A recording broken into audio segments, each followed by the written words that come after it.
Hello, how's everybody doing? All right, I know we have class time doesn't start till 1:40, so we're a little bit early on this. So I'm sure there'll be more classmates coming in as we get started.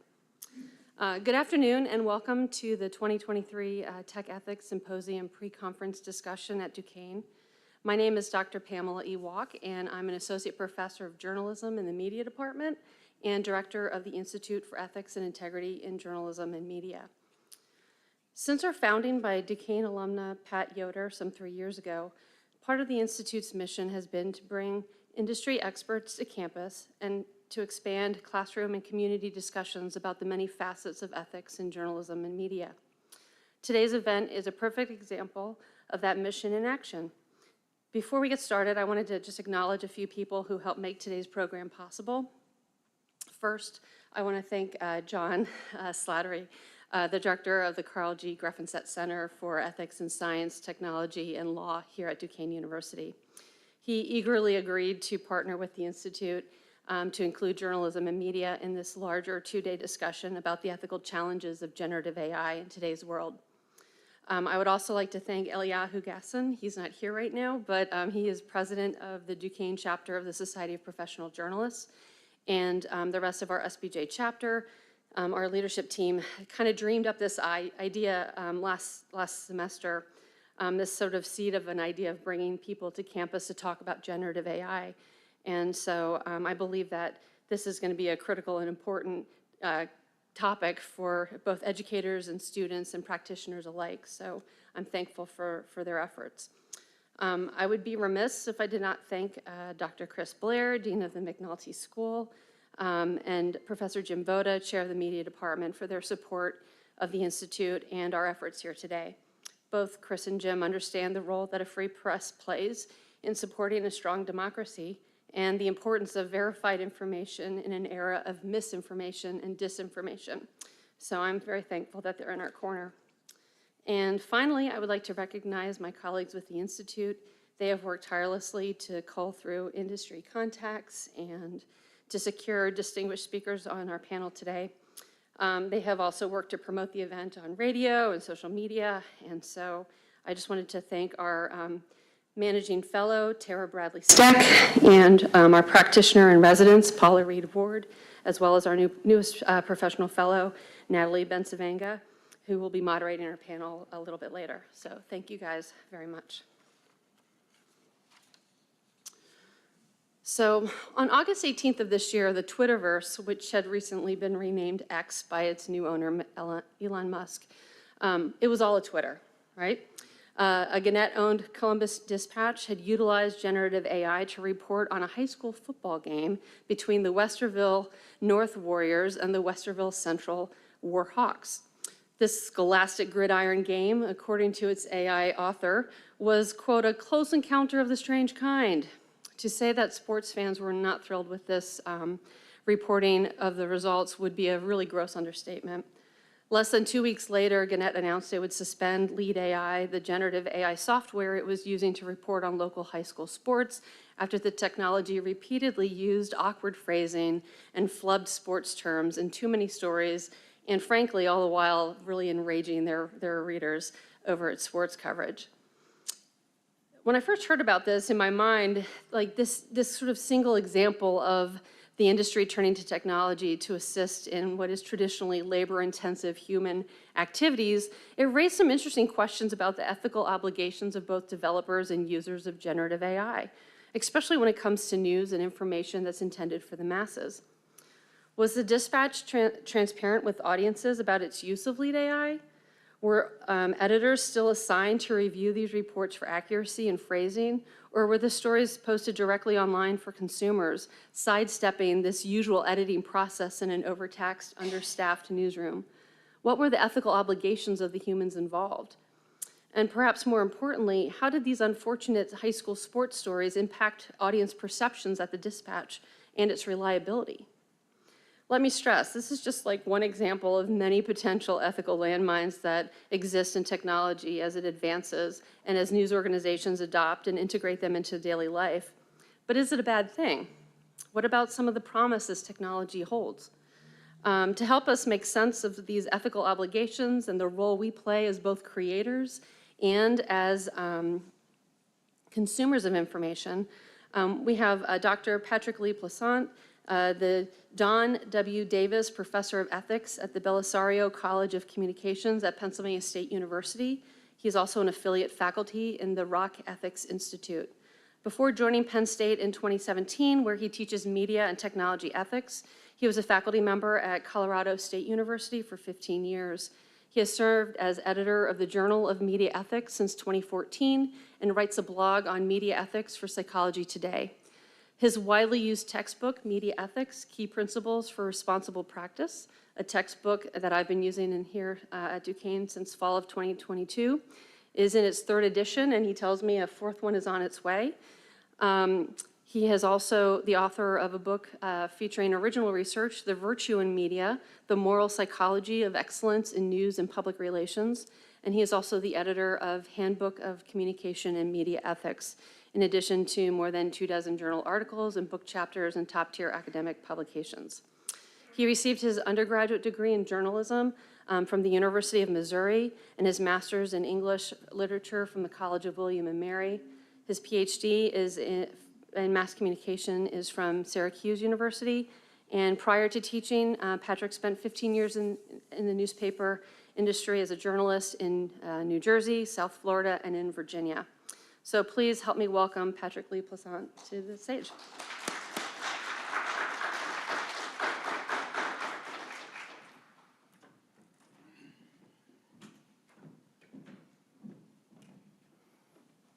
Thank you, Pam, for that nice introduction. I appreciate it. I, too, was fascinated with the Gannett episode this summer. And so, yes, I'm going to start off with it as well. I don't know if the college students in the room may not know the Hollywood reference of that, but the boomers in the room surely know. You know, where that headline or that phrase came from, right? This phrase that we saw in all these Gannett stories over the summer, football matchups being a close encounter of the athletic kind, right? Well, it's from a Steven Spielberg movie, for those of you who are too young to remember, and that's okay. 1977 it came out, and I remember watching it as a 15-year-old high school student, and I didn't really think about it too much until this summer, right? And I won't spoil it for you if you want to watch it later, but it's about contacts with aliens, right? And the main character has weird premonitions about this contact beforehand. And I'll just say you will never look at a bowl of mashed potatoes the same way again. And I'll just leave it at that for those of you who get that. So yes, I totally agree with Pam that was a really interesting ethical moment in journalism this summer. And I think I hope it's a cautionary tale for what we shouldn't do, the road that we shouldn't take with chatbot, generative machines and tools and journalism. Gannett's reliance on the machine to actually write stories was just stupid, right? And so they were rightly vilified for this. And when it came out that, oh my gosh, this is propping up in Gannett markets all over the country, they were, it was just, I was amazed. I was amazed. I've been thinking about chatbots and this technology for quite a while, and this was just like, textbook case, what not to do. And I'm glad that across the country we saw stories highlighting this, and I love to see Gannett executives squirm. Sorry, but yeah. So really, what I'd like to do is first of all, let's make sure we all understand what chatbots are. And I know several of there's some experts in the audience that we'll hear from later. But just for a show of hands, who has used a chatbot? Just raise your hand. Who's used one? Okay, so a good number of you, right? And these are the kind of the ChatGPT, Bard, Meta. These are the big ones, right? The big ones that are getting all the attention. But there are lots and lots more out there. Chatbots of all shapes and sizes. And what are they? I think it's really important for us to understand and to remind ourselves every once in a while how they work, right? So they're sophisticated algorithms that offer up information based on what statistically best matches the question you ask it, right? It's actually similar to recommender systems that we use in Netflix, Amazon, except that rather than being trained on just your interests and your own purchases, these chatbots are trained on hundreds of millions of pieces of text on the web, right? Books, Wikipedia articles, online chat logs, research papers, you name it. And instead of giving you a list of results like search and you have to go through them, right, it uses natural language. It does this by pinpointing patterns in all that data that it's been trained on, which makes it very good for doing one thing, and that's guessing the next word in a sequence of words that best matches your prompt, right? So it's a word sequencing predictor, and it can be a very nice, effective, sophisticated one, depending on how it's trained. And these are being used in thousands of ways now, of course, in law, in entertainment, in finance, in education, even in textbook publishing. Pam mentioned my textbook, and yes, I need to work on a 4th edition. I just signed the contract for that. And chatbots are coming to textbooks.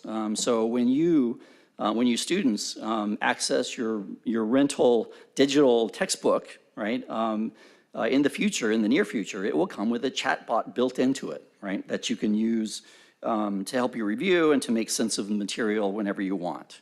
So you just don't have to read my words, you can just do the chatbot. So that's just great. But as we'll see, the ability to guess the next word in a sequence is not the same as understanding the meaning of what it responds with. A chatbot is not thinking at all. We call it intelligence, but that's really a misnomer. It's a statistical program making word sequence predictions based on probabilities, which in turn are based on the massive data sets it has been trained on. And we have to always remind ourselves, chatbots make stuff up, right? So we're seeing a lot of news on that. The question is not whether journalists should use chatbots. That's been happening for a long time now. And there's a lot of value in chatbots in journalism, which I'll talk about a little bit. News executives, producers, reporters have been drawn to chatbots for their amazing ability to make some parts of their work much easier and faster. They are great at things like outlining stuff, generating story ideas, analyzing finite data sets or spreadsheets, putting together background narratives. You could go on regarding the list of ways that chatbots can be really, really valuable and are valuable. The question is what constitutes responsible use by journalists? In newsrooms and production studios around the world, news executives and editors are having conversations about this right now. If we're going to use chatbots to help put together stories, what should the rules be? If audiences realize chatbots are being used in the newsroom, will that affect our credibility? Do audiences deserve to know when they're reading something that's chatbot generated or chatbot assisted? What kind of transparency is owed to our readers, to our audiences? I don't have all the answers yet. I don't think anybody in this room does. And part of that is because the technology is so new. I joked with Professor Walk that I've spent literally the last 3 or 4 weeks preparing for this talk, writing and then rewriting some more, because every other day there's literally something new about this new tool, right? New features, new problems, new calls to action by people alarmed by the threat it might pose. So yes, I want to talk about how journalists should deal with these tools, but journalists are just like us, just like everyone else right now. We are all trying to get a handle on what they are, what they can do, and what their strengths and weaknesses are. So I want to focus on what I think are 4 categories of ethical concerns raised by chatbots. And while I'm hesitant to make any claims about the future, I think we all have a moral obligation to think deeply about this and engage with it, and most of all, consider what kind of future we want and to work toward that as much as we can. So my 4 ethical issues is, 1, how large language models, which are what chatbots are based on, how they're being trained, the errors and hallucinations and the patterns of those that we're seeing, misleading heuristics, which means the assumptions that we make, or the assumptions that we're led to make in our interactions with these tools. And finally, this idea of destructive displacement, as opposed to disruptive displacement, which can be a really good thing. So exploitation and stealing stuff. We know that OpenAI, that Meta, that the other generative AI companies have systematically and brazenly scraped copyrighted works to compile enormous data sets required to train their chatbots. All of this has been done with a disregard, for the most part, of intellectual property rights and permissions requirements. Not surprisingly, writers and artists of all kinds have filed lawsuits against these companies.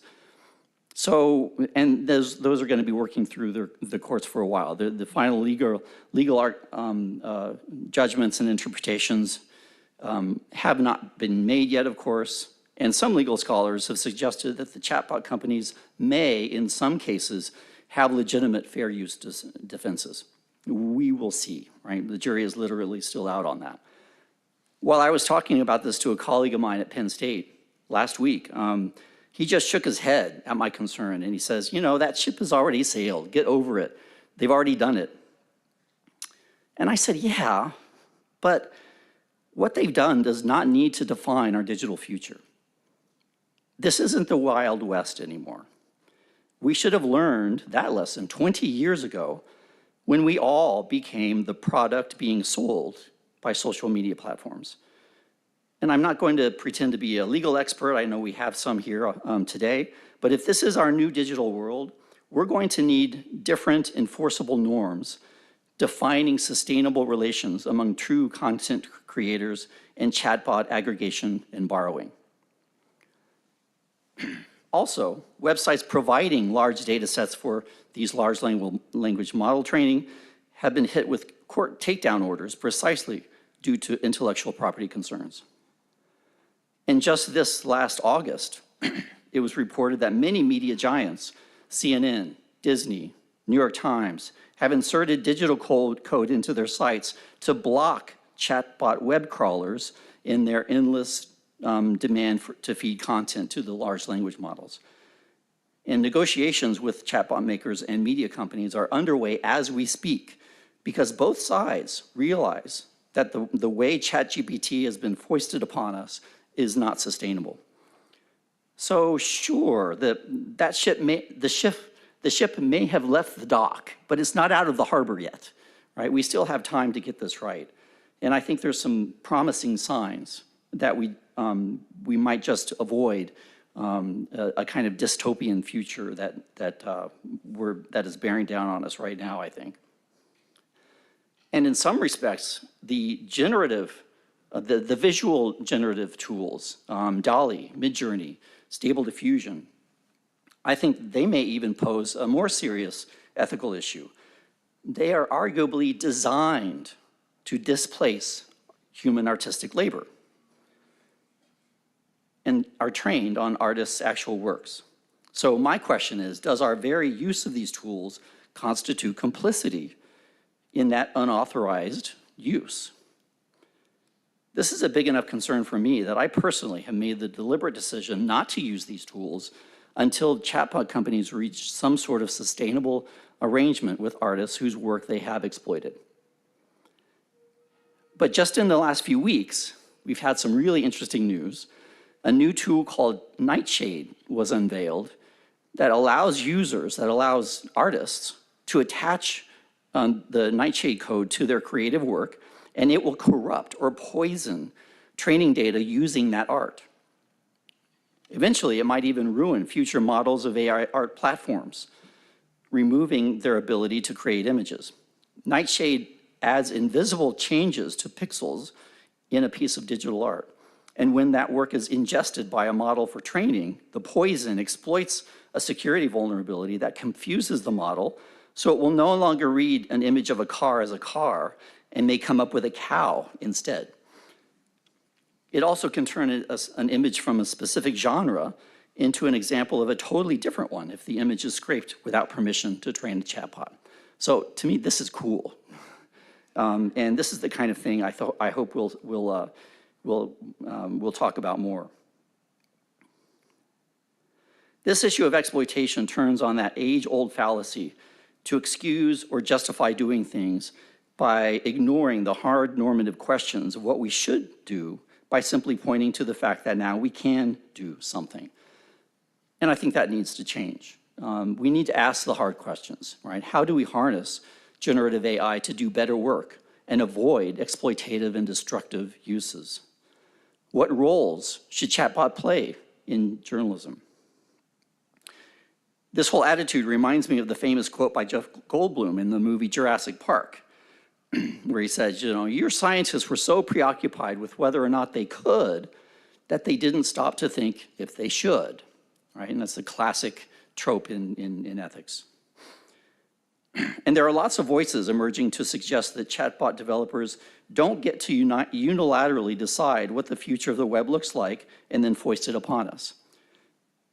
One example is Gary Marcus. He's a technology writer who's been talking about this very issue and writing about it, and I think in a very compelling way. He says, you know, every day I get people on Twitter like, you know, what's the risk? We have roads, people die on roads, but we can't act like the stakes are low. He says, I mean, in other domains, people have said, yeah, this is scary and we should think about it more. Germline genome editing is something that people have paused on from time to time and said, let's try to understand the risks. There is no logical requirement that we simply march forward if something is risky. There's a lot of money involved, and that's pushing people in a particular direction, ChatGPT, excuse me, but I don't think that we should be fatalistic and say, let's rip it up and see what happens. And journalists have been raising this issue as well.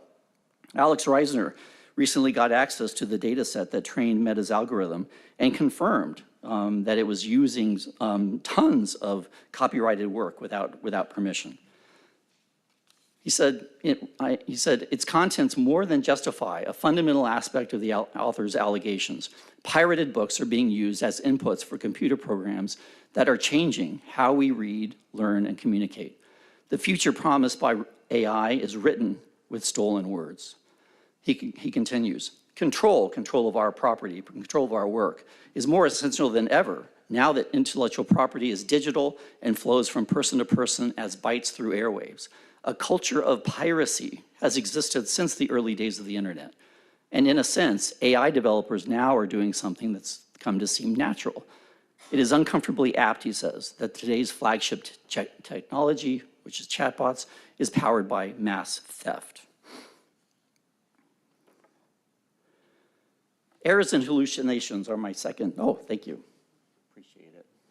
the second category I want to talk about. We should all know now that these chatbots routinely can spit out misinformation. Again, we need to remember their operational structure. They are performing predictive word sequencing after learning from millions of pieces of human-generated text. When Google introduced its Bard chatbot, it spewed nonsense about topics such as the James Webb Telescope. Microsoft's Bing chatbot has been caught making up all sorts of stuff on all kinds of topics. Store brands, Mexican nightlife, Billie Eilish. It's amazing. And ChatGPT cited a half-dozen fake court cases last spring while a lawyer was writing a 10-page legal brief that he submitted to a federal judge in Manhattan, right? And none of the citations were real. They were all bogus. The judge caught it, and it was quite embarrassing. Just this week, a tech research firm found that even in situations designed to prevent these kinds of mistakes from happening, chatbots invent information at least 3% of the time and as high as 27% of the time. So make no mistake, these hallucinations are not a bug in the system. It's a feature of how the algorithms work. We had a great example of this earlier this year when a colleague of mine at Penn State, his name is Shyam Sundar, and he's one of the leading scholars on the psychology of technology. And that's an area of research that Penn State is really known for. Almost all of our graduates who come study communication, they don't want to come study with me. They want to come study with Shyam because he does such cool stuff. He asked ChatGPT earlier this year to provide a brief description of his internationally used theoretical model that really explains patterns of interactions with technologies based on affordances, interactivity, and other key variables. And ChatGPT literally made stuff up, providing a bogus explanation of the theory that sounded authoritative, yet was complete gibberish. And worse yet, ChatGPT completely made up something when it explained what the four-letter acronym of the model is known for. So Sundar's main model refers to the four important features of a machine interface that will largely determine how we respond to a computer, right? It stands for modality, agency, interactivity, and navigability. And we can all measure these things and what degree of how much of each does a computer have, right? Yet ChatGPT said it stood for media and audience interaction networks. Where did that come from, right? Total BS. And then Shyam responded with a prompt that told the chatbot it got the theory and the acronym wrong, and ChatGPT apologized and then proceeded to get it all wrong a second time with an entirely new round of BS and even a brand new bogus acronym, media affordances and heuristics-based information processing, which I don't know how that meets with the main acronym, but whatever. So we have to understand, we have to remind ourselves, aspirational truthfulness is not in the code. It is impossible to guarantee that the writing generated by chatbots means anything. It's a skilled imitator. Perhaps the best description is that chatbots are stochastic parrots. They generate content based on statistical and probabilistic information without actual reference to meanings. Like a parrot, the chatbot sounds like it's communicating, but it's not. It has no idea of the meaning of the words that it is so good at mimicking.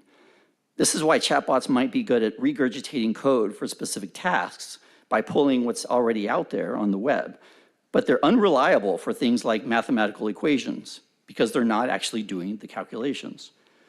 All of us, including journalists and news executives, must never forget this, like Gannett did. The concern here is the websites using AI text generators can flood the web with misinformation or poor quality information, drowning out reliable sources and polluting the web, and polluting web search with an accelerated version of the problem that we already have with content farms. Generative AI, unless you correct it, doesn't have any way to tell the difference between true and false information, unless you spend an enormous amount of time training it. It might be a useful tool for stories in which there is a finite set of data to deal with, such as a spreadsheet or stock market data, but it's particularly a bad idea to expect generative AI to play a central role in covering news stories on our most contentious issues, which have to do with inequality, politics, racism, crime, things where context and integrity really matter. That's what we are reckoning with right now. And unfortunately, as we saw with Gannett and their crappy local chatbot sports stories this summer, it's going to be tempting for news outlets that don't want to pay humans and that don't necessarily care about quality. Again, there is a place for chatbots in journalism. I'm confident of that. But because of these issues, newsrooms have a duty to disclose when they are using these tools. The third category that I want to talk about is misleading heuristics. We know through decades of research a lot about human-computer interaction. And we're seeing examples of chatbot technology taking advantage of or exploiting our very human tendencies to make wrong assumptions about trustworthiness, about credibility regarding the machines that we use. Some of you, the students among you, may have taken a social psychology class where you learn about schemas or heuristic thinking. Schemas are mental shortcuts that we all make to navigate daily life.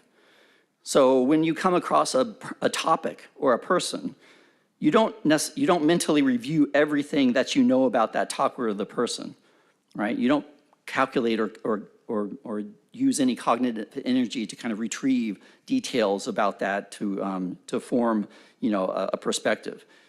Instead, we draw instantly on the judgments that we formed based on all that information, right? We use schemas or heuristics, and we use them for just about everything. And sometimes they are accurate, they're very helpful, and sometimes they lead us astray.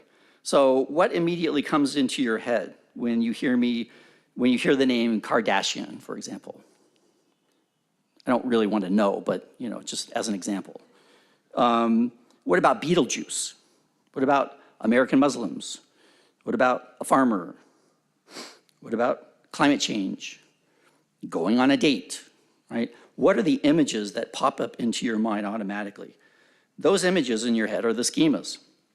What's going on is called heuristic processing. We're not actually deliberating about these topics. We're retrieving judgments about them that we think are relevant. We use all sorts of political, ethnic, racial, personal situation schemas. A woman in a suit may trigger a schema that will make us presume she is a professional. The term anti-abortion may trigger a conservative or religious schema. But stereotypes are also schemas. We often make quick judgments about people based on their group belonging, presuming that that's all we need to know about them, right? And that can get us in trouble, of course, right? So they can be a bad thing, but they also are, we rely on them. They help us avoid information overload, right? So they function as a core component of how our minds are built, are wired. Now, these schemas happen also when we interact with technology. Through decades of human-computer interaction research, we've come to realize that there are powerful psychological responses and assumptions that largely govern our interactions with technology. Everything from the first computer that you got to the latest iPhone that you just bought. We tend to perceive computers as being more than simply a medium or a channel of communication, but rather as a source of communication. And this is a really important distinction. Seeing a machine as a source leads us to interact with it socially a lot of times. We treat technologies that have social characteristics in a social manner. We show politeness. We expect reciprocity. We make assumptions about its intelligence, about its autonomy, even its capacity for creativity. In other words, we respond to a computer just as we respond to another human source if it has social features. We don't do this all the time, of course, but a technology has to have three key elements to trigger this sort of social response in us. 1, it has to be interactive. 2, it has to use natural language. And 3, it has to be able to do things that are done by humans. And guess what? Chatbots do a fabulous job checking all 3 boxes. They arguably represent the pinnacle of this technological evolution. That's why we're all talking about this. By design, chatbots invite us to treat them as a communication source. In other words, by design, chatbots are built to exploit our heuristic processing. And the ethical questions raised by such design features should be clear. The most glaring and blatant example of this is how ChatGPT responds to our prompts. How many of you have a ChatGPT account? Many of you do, good. In actuality, the response it gives you to your prompts is measured in nanoseconds. It is instantaneous.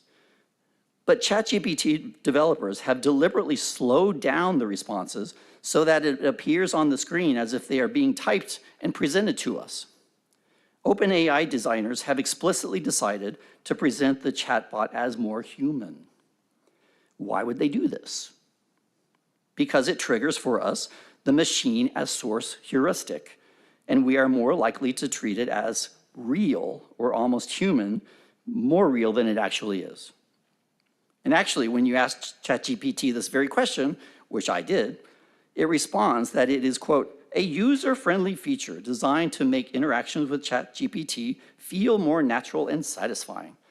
And it goes on, it says, when responses appear as if someone is typing, it creates the illusion of real-time interaction, making the conversation feel more dynamic. This helps the user feel like they are having a genuine conversation. Just consider that for a moment. A genuine conversation, an illusion, a feature to make it feel more natural. This is a feature designed to exploit our heuristic processing and think that it is something that it is not. It is a design feature to make us feel more completely duped. And make no mistake, I think it's a design feature that is contributing to a problem. The designers at OpenAI may think they're being cool, but I think they've just failed a moral test here. And you may think this is kind of trivial, but this is the tip of the iceberg in the type of design questions that we should be concerned about. These heuristics are important because they can form the basis of our assumptions about credibility and trustworthiness. But such cues can work both positively and negatively depending on the features and how we use the technology. Generally, most media interfaces will cue us to presume that machines are more accurate and objective compared with humans. And this has huge implications when it comes to considering uses of AI in journalism. Research has shown that readers tend to believe that news written by an algorithm is less biased and more objective than news written by humans. In other words, simply telling users that the news is written by an AI reduces their tendency to engage in motivated reasoning. But it's complicated.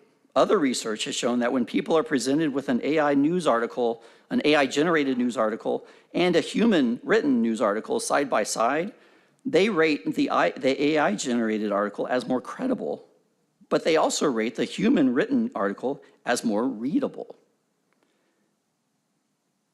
But in other cases, we will use a negative machine heuristic, acting on our impression that machines are rigid and they lack the flexibility to make important, nuanced, subjective judgments that need to be made.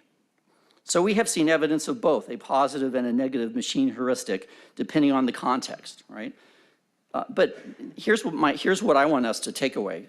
Users will likely overtrust AI when it performs mechanical tasks, such as fact-based questions put to the chatbot, and undertrust it when it performs human-like tasks, such as writing movie reviews and human interest stories.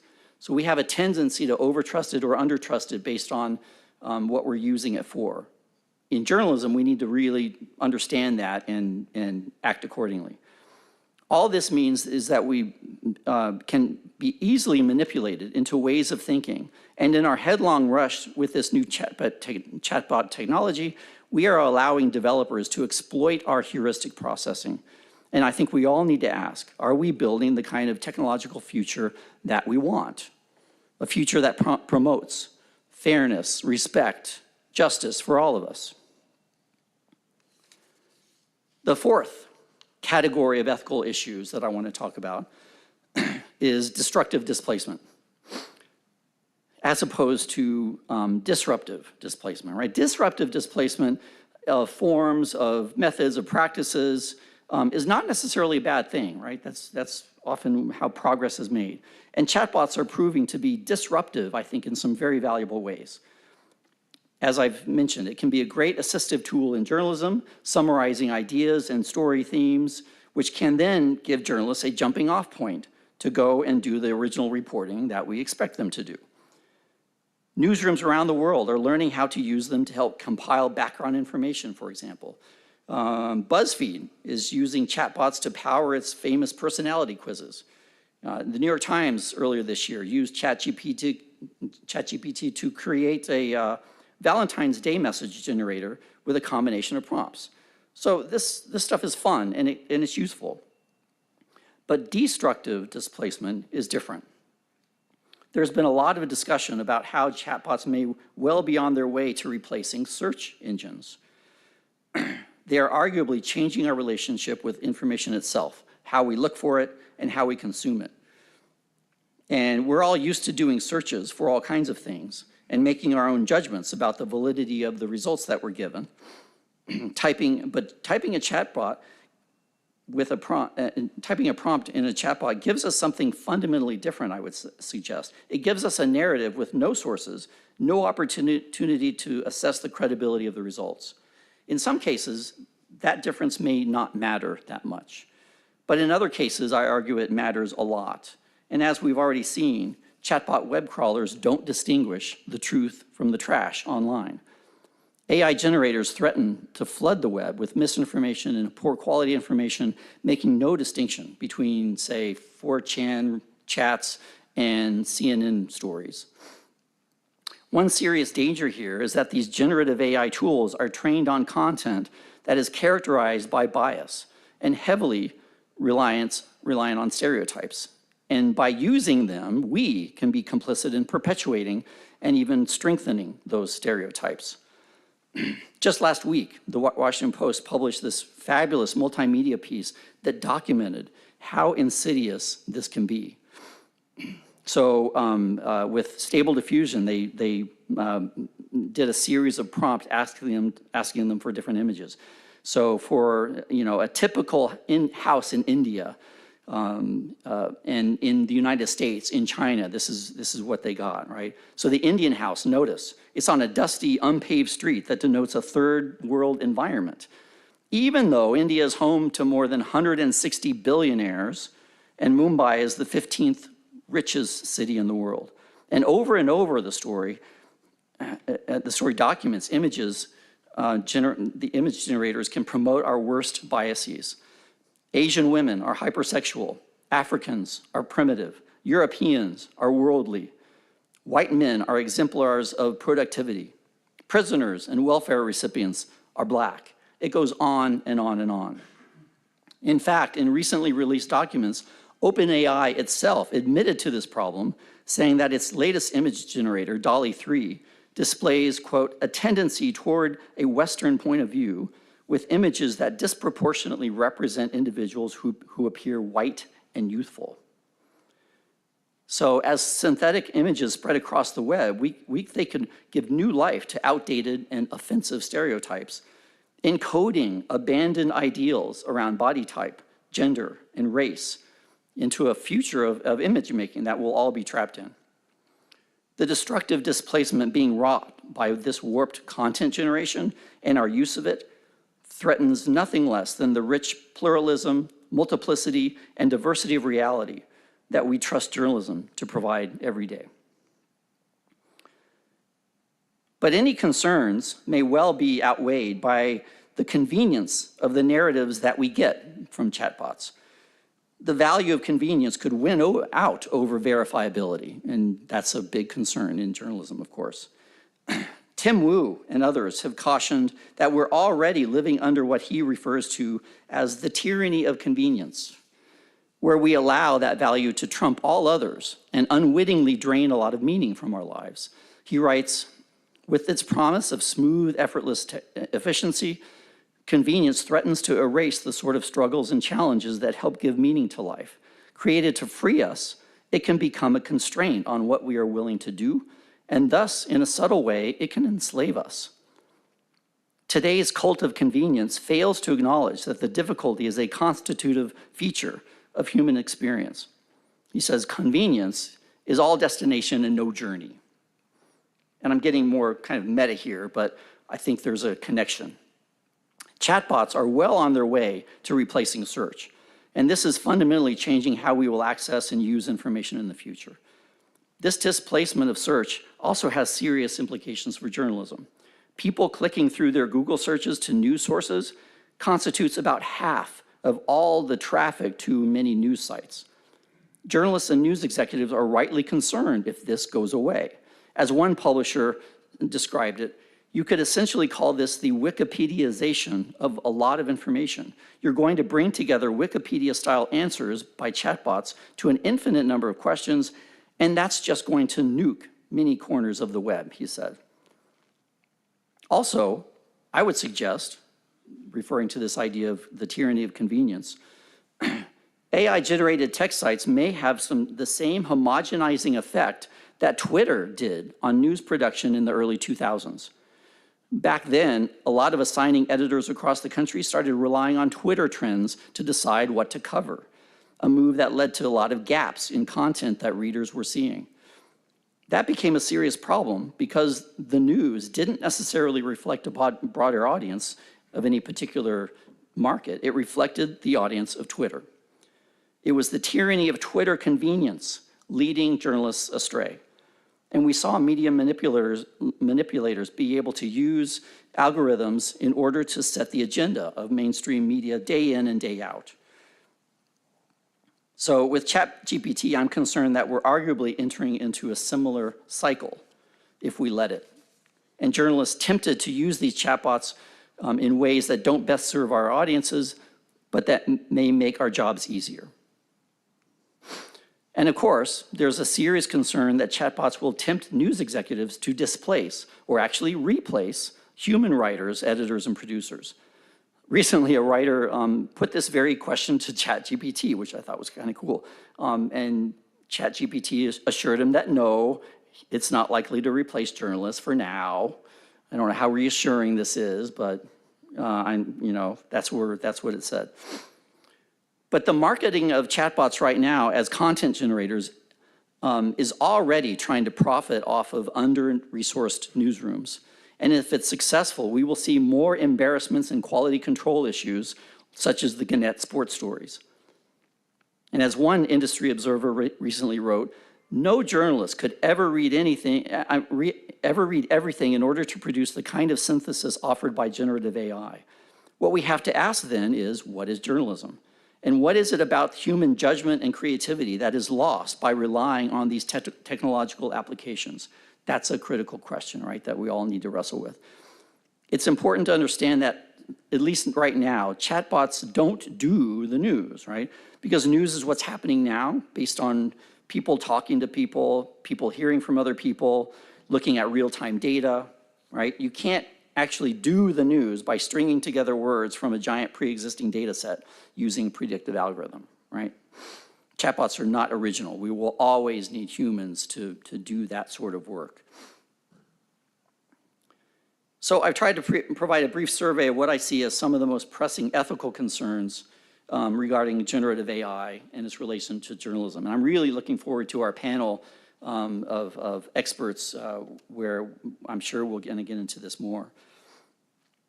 And I'm sure there's other issues, right, or ethical concerns that are important to you. But I don't want to close or end here and leave this impression that I'm some chatbot curmudgeon. I'm not. I think the concerns are real, but it's not going to. I don't think we're looking at Skynet, right? So I think there's some encouraging signs that AI developers are increasingly recognizing the moral test posed by these tools. I'm less confident in how we in journalism will handle this, actually. I fear a lot of news executives will be seduced by the magic of chatbot efficiency, and we're going to see more embarrassing excesses like the Gannett stories.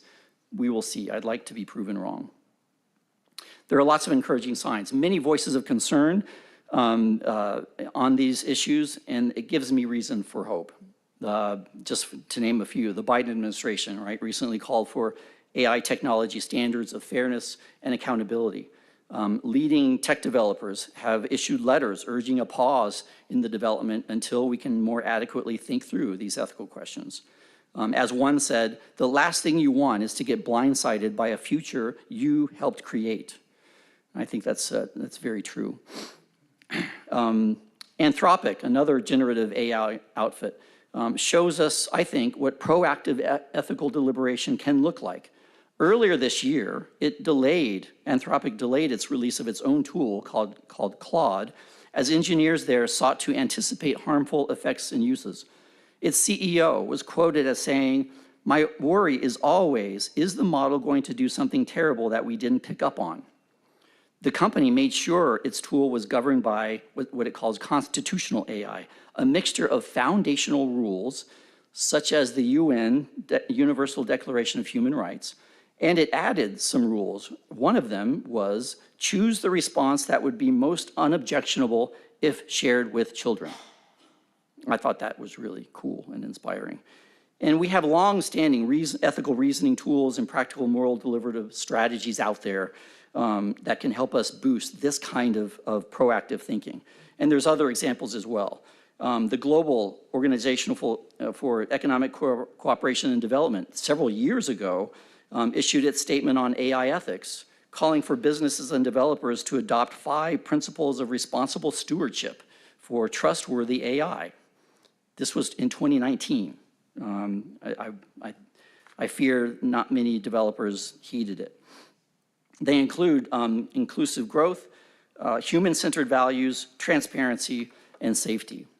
And then in 2021, this group called Neural Information Processing Systems, which is a group, an association that features research, they adopted a scholar submission checklist that requires researchers to consider and disclose potential harmful effects of innovations, like disinformation, like generating fake profiles, like invading privacy, all of those.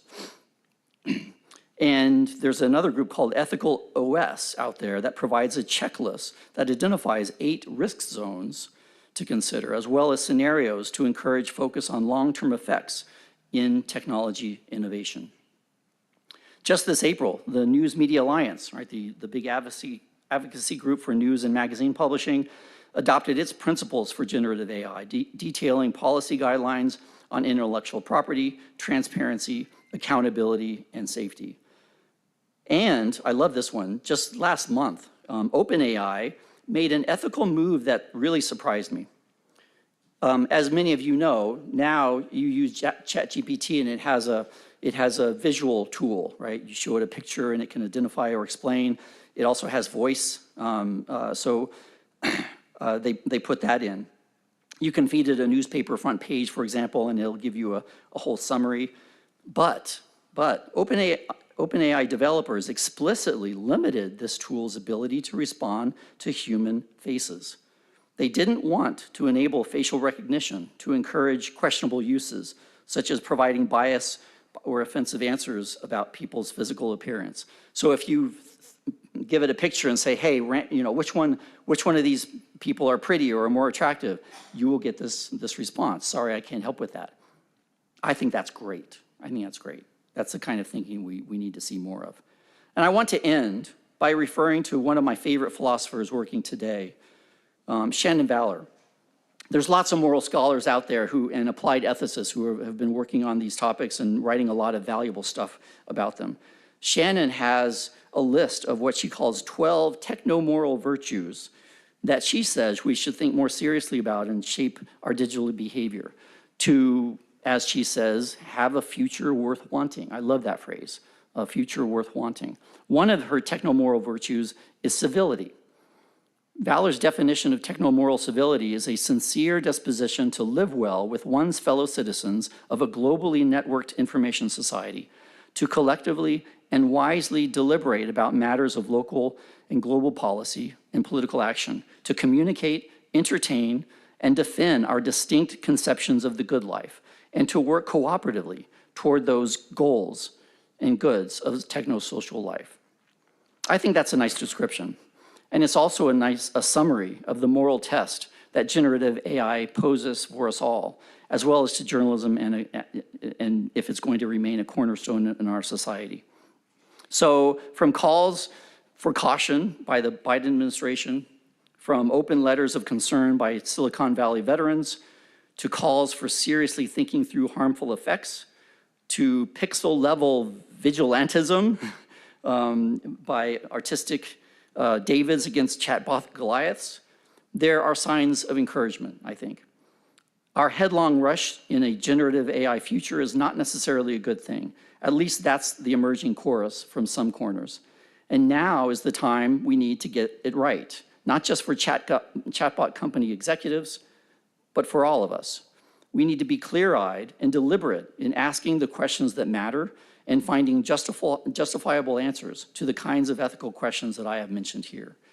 We should all want to do the work and take the care so that we can indeed, as Shannon Valor says, shape a future worth wanting. Thank you very much.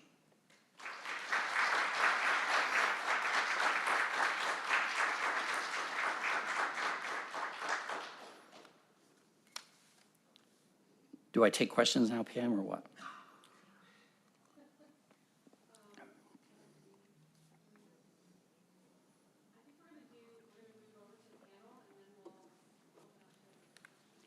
Terrific.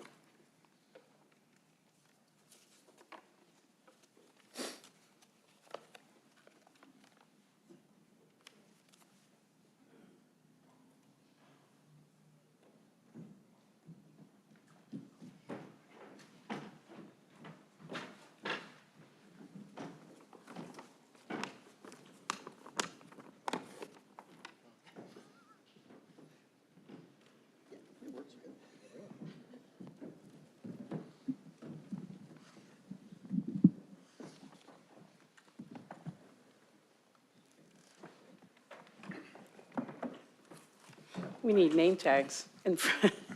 All right.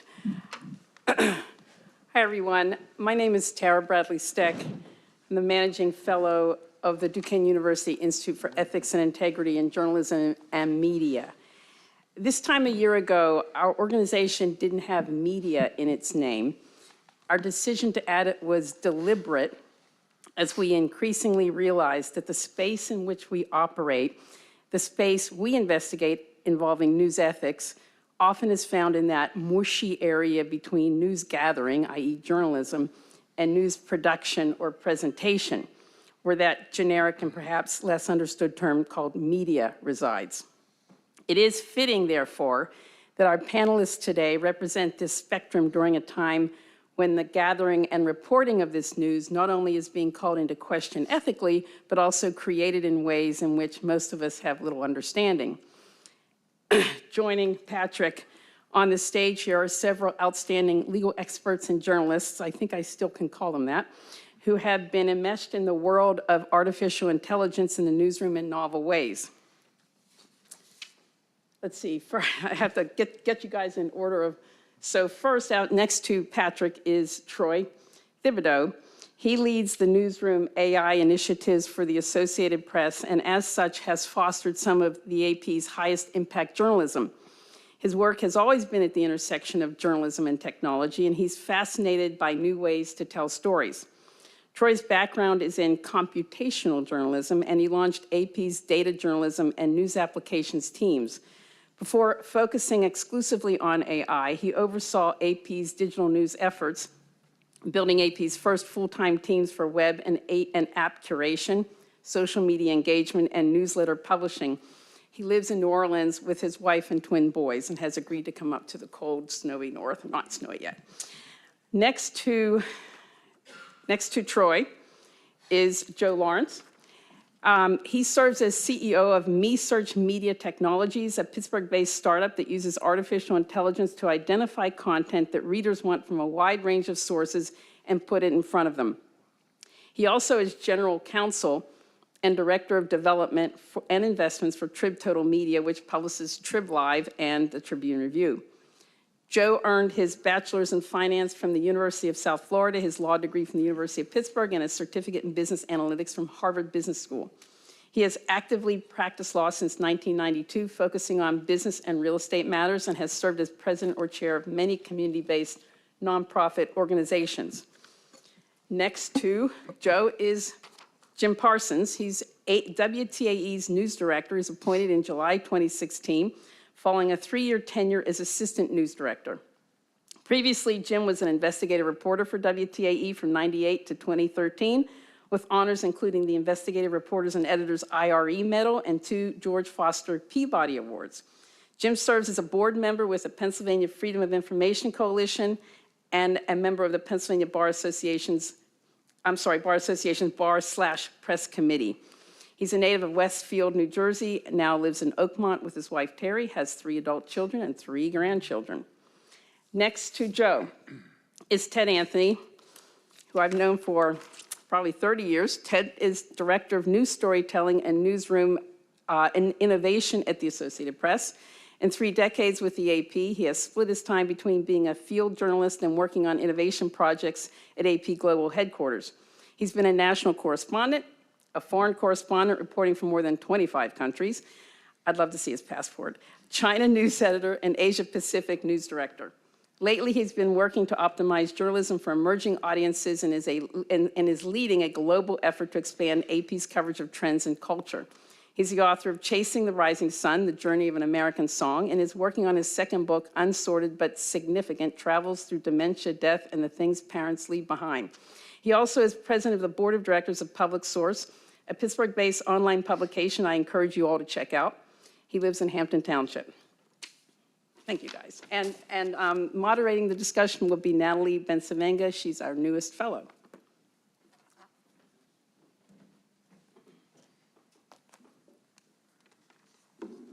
Hi, everybody. Hello. Hello. Hi, everyone.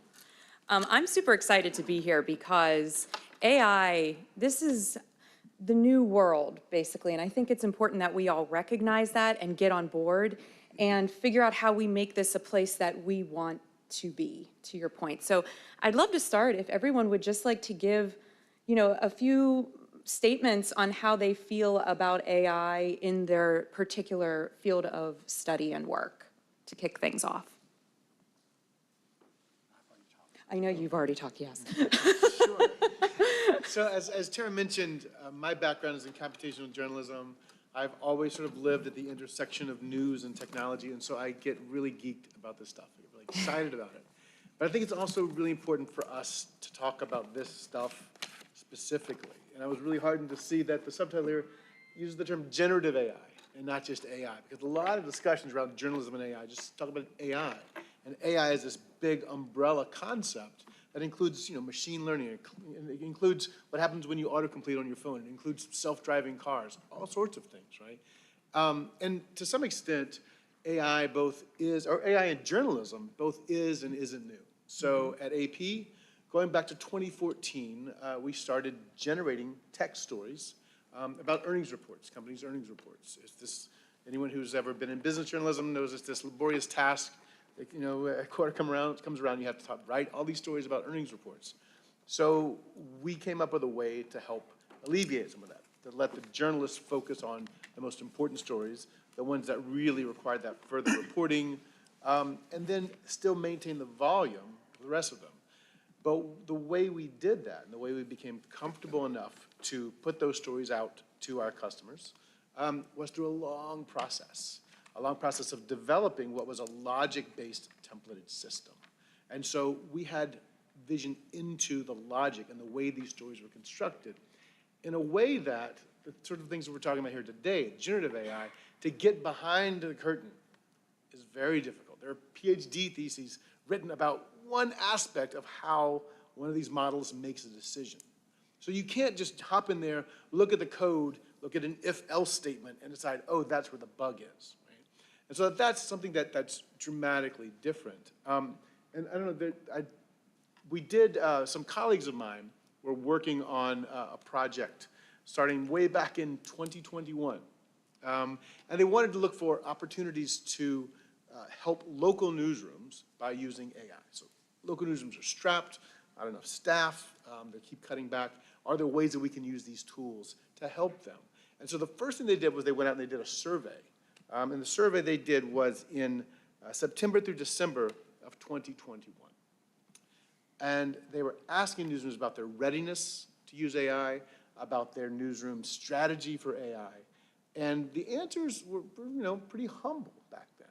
I don't know if I had a slide with some of those terms. I don't know if that made it over. If not, don't worry about it.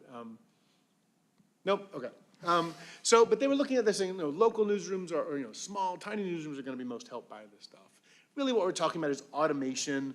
Technology is not ready, a lot of the stuff that we consider AI, we're not really there yet. It was really pretty, they're going to focus on things that were kind of automation rather than AI. Flash forward, and the Journalism AI Institute coming out of London School of Economics did a survey, and they asked people the questions in between April and July of 2023. Talking about a year and a half later, and the results are vastly different. Now, I wouldn't be a good data journalist if I didn't say clearly these are not apples to apples, right? It's a different cohort. The LSE study was international. We were looking just at local newsrooms, but you're looking at, by 2023, 75% of newsrooms were currently using AI technologies in news gathering. 80% were using it in news distribution, and 90% of newsrooms were using AI technology in news production. So we went from AI, we're not too sure about it, we don't really have we really don't have a strategy for it, we don't know how it can be useful, to it's ubiquitous. Now some of that may be that we're referring to AI to mean different things. And maybe what people thought we were asking them back in 2021 was a little more science fiction, whereas now people are more aware of how it's integrated in every single app that you use. But I thought that was pretty remarkable nonetheless. Given those caveats, to see that kind of a different result in those two different surveys was really striking to me, and it made me think that this is a moment where we need guidelines, we need guide rails. And so I worked with our standards editors, who are much wiser people than I am, with our style book editor, with reporters at AP who have focused on AI, and we were able to come up with internal newsroom guidelines, a new style book chapter, and there were some press releases about this where we kind of put these guidelines out. And one of the things that we said was, this new kind of generative AI, as opposed to stuff we were doing before, we had a logic template, generative AI is not something that we want going on the wire, not something that we want to put out without a human there. So humans are accountable, right? Who's accountable for what the AI does? A human being has to be accountable for every story the AP puts out. And that's our standard now. That group is meeting monthly. That's probably too long a stretch, given how fast everything's moving. They're meeting monthly to talk about what's changed since we put these guidelines out. How do we need to react to what's changing? Because it's changing so fast, the adoption is happening so quickly. But I think, given everything that Professor Plaisance said earlier, I think that it's important for us to keep, as a rule of thumb, these large language models, which is mostly what we're talking about, these chatbots and generative AI. Large language models are good at producing language, not knowledge. And we still rely on human reporters to produce that knowledge. We still rely on human reporters and editors to vet anything coming out of this generative AI. And we advise our reporters and editors to treat anything coming from generative AI as an unvetted source material. And I think that's really important. The same way that you would treat something coming across from someone you don't know. How do they know this? How should I rely on it? Can I check it? So those are our standards now. We've got kind of a bright line. Nothing is going straight out there. So we're not going to make the mistake that Gannett made. Not to say we won't make other mistakes, right? We will make mistakes. We will get it wrong, and we'll have to recover. We'll have to fix that.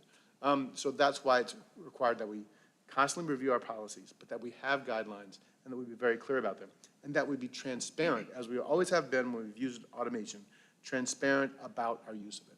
If a story was generated by automation, there's a line in every story that says as much. and we're clear about that. Because our audience should be able to ask the same questions we ask of our sources. Who are you? Who are you to know that? How do you know what you know, right? The same kind of things that a reporter should ask of a source and have in mind, we should ask of AI, and then our audience should be able to ask of us. Oh, okay. So these are the key findings back, the late 2021, early 2022 study. They're pretty humble, right? We're really talking about automation here. It's really the tiniest of newsrooms. And then if you look at, this was interesting, I thought. We asked for a wish list. And these are all local newsrooms, mind you, but they're like, oops, what happened? There we go. What are the things that you wish AI could help you with? And then, transcription, want to produce some text for social media, these sorts of things. These are things that they weren't doing yet, but they were hoping maybe with AP's help and a Knight Foundation grant that we could build some things that would help them do these things, right? They're all pretty, compared to the kind of things that we were just hearing about, these are pretty humble use cases. And then you flash forward to the report from Journalism AI, and there's where you see the 75%, 90%, 80% currently. This is 2023, right? And then I cross-referenced that wish list from our report with current use cases, just the ones mentioned in the LSE report.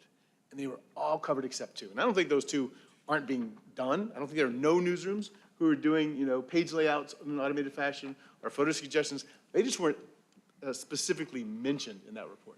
So that's how complete the adoption is, at least in some newsrooms. These aren't the same newsrooms, just to remind you. It's not just time between these two things. But for some newsrooms, they're already doing all the things that were on a wish list back just a couple of years ago. All right, No, next up, I'm Joe go for Lawrence. it. Yeah, I'm Joe Lawrence. So I'm a little bit strange to these kind of conferences. I'm just a lawyer. I tell people I'm just a dumb lawyer, so don't take anything I have to say too seriously. But I started in the media business about 8 years ago, working for Trib Total Media, and became its general counsel. And then somehow became in charge of programming and development. We're not sure how that happened. Learned a little bit about technology along the way. And as part of handling our investments, we began to focus our investments as a company upon technology uses in the media industry and solving some problems. One of those problems was, how do we attack hyper-local journalism without expanding the human resources by about 50? So to be specific, what we did here in Pittsburgh is we adopted a hyper-local news focus. So we divided the Pittsburgh area into 35 hyper-local communities and decided we were going to focus on those. Some of those we had weekly print publications, and most of them we did not. And we found pretty quickly that we could manage about 4 or 5 of those hyper-local neighborhoods without using any type of automation, and that we were just going to be in trouble and we weren't going to be able to provide enough content specific to a particular neighborhood to make that news website of value for that particular community. So we needed some level of automation. But we also learned we were already producing lots of stories that were relevant to these individual communities. We just didn't know that. So we might be doing a story, Paula might be doing a story about something in the courthouse that happened, but the plaintiff is from one neighborhood and the defendant is from another, and the incident occurred in a third neighborhood, where we, from a news perspective, thought that was about the court system and maybe about business, and we categorized it as such. But as it turns out, it was about a lot of things. So it was, you kind of turn the ball a little bit and you see it from a different perspective. That was impossible for us to do with humans. So we knew we had to get some level of automation into that process. So we looked for a partner, and we found one that had actually done, Art Cravella, who has patents on a thing called the Knowledge Kiosk from 22 years ago, and then about 10 years ago, essentially inventing searching the internet back in the day, but they were for connective systems, not necessarily for the purposes of search. But that technology had been used for mass tort litigation, so analyzing millions of records of emails, things of that nature, photos, and helping lawyers in discovery in these mass tort litigations. Well, what we learned was This process, taking in a piece of information, understanding millions of pieces of information, analyzing the text, and then looking at the user, which were a bunch of lawyers searching databases for questions about a case, turned out to replicate the concept of a user asking questions and wanting information about news. So we did a joint venture in 2019 and formed MeSearch Media Technologies. The core basis of that platform is to analyze articles, event listings, e-commerce products, advertising ads, and treat them all as objects, learn about them, understand them, and then match those using predictor methodologies with users who might want to consume or understand those things. So we started on that path in 2019, and by right after COVID shutdown and all the advertising stopped because the businesses went out, we launched the platform in April of 2020 and used automation to figure out what those stories were, not only from the Trib, but for others. So there might be a WTAE story out there. We find it, we link it to the neighborhood, and we link it like a Google search. So if you clicked on that article, it would go to WTAE's website. So it was a way to kind of bring back the world to that particular, didn't we tell you that? I thought we told you that. I'm sure it's somewhere in one of the memos that we told them about that. Yeah. More traffic, more traffic. So it essentially works as a search engine, but providing that content. And if there's no photos, so we don't usually use the photos from a source that it isn't owned or licensed. What we do is we understand the photos that we have licenses to, and we match a photo to the content that we can see from that. So we try not to reuse photos, and we use only licensed photos. We use a ton from the AP, so we take in about 1,000 stories from the Trib's license every day, and we analyze all of those stories in a very deep way so we can understand what the stories are about, and it kind of brings the world to a user. So although we've got the site set up for hyperlocal, we also have recommenders in Trib Live themselves that are personalized. So as we understand the human behavior of a particular user, we can kind of bring them the world, if you will, so we can, if they're interested in world news, we can bring them one of those or several of those thousands of stories a day that are personal to them.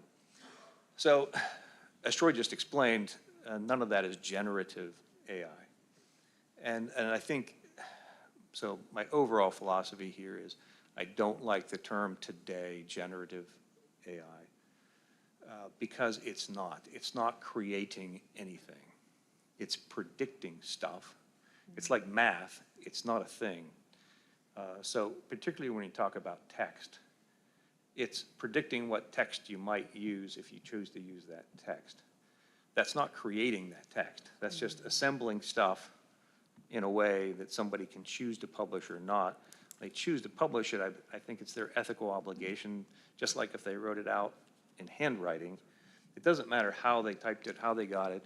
Whoever publishes it with a responsibility for its content, no different than we have for the last 200 years. But I think we're at the very, very beginnings of this. So I also sit on the AI panel for the News Media Alliance. And we are rushing, and rightfully so, to seek regulation around these things. But we're trying to regulate something that, frankly, 3 years from now, if this is being recorded and we played it back, people will laugh at us. Like we will laugh at us 3 years from now about what we don't know and what we're saying. I hope we're laughing. Yeah. So we're just, we're at a step, not a plateau. This isn't a place where we just got here, now we understand it all, and we're going to regulate and we're going to get it right. Understand regulation takes years and years and years to work its way through. And by that time, more and more things are understood about the technology. But it's for what we call generative AI right now, it's more like magic, which is to say it's not real magic, it appears to be magic, because it's not. It's just stuff people can choose to adopt or not. It isn't an actual product yet. Someday it might become an actual product, and when it does, that'll be an entirely different conversation. Thank you. Hi, I'm Jim Parsons, news director at WTAE here in Pittsburgh. So what Troy was just talking about was this study put out last year, 2022. It was the interviews were conducted in 2021 by Amy Reinhardt and Ernest Kung, and you'll find a quote from me in here, because I was one of the news directors that was polled for this study. And what I said was, at the time, I'd love a tool that, besides TweetDeck, which kind of lines up all the Twitter accounts of reporters in Pittsburgh or wherever, ours, our competitors, newspapers, I still have to have human eyes on that, and it would be great to have a tool that would sort of let me know if there was a big story I was missing. That Troy just described that as humble, and that's right. There was a humble request at the time. I'm still humble about this stuff 2 years later. So I'm not one of the people who's saying, wow, that's distant past. I'm still very humble about the tools of generative AI. That's not, what I requested was not generative AI. That's using a tool that is going to make our job easier to collect information, to collect data. We've been doing that since the beginning of journalism. And if I even go back 30 years, I belong to an organization called Investigative Reporters and Editors, Inc. They have a conference every year called CAR, Computer Assisted Reporting, which I've taken part in.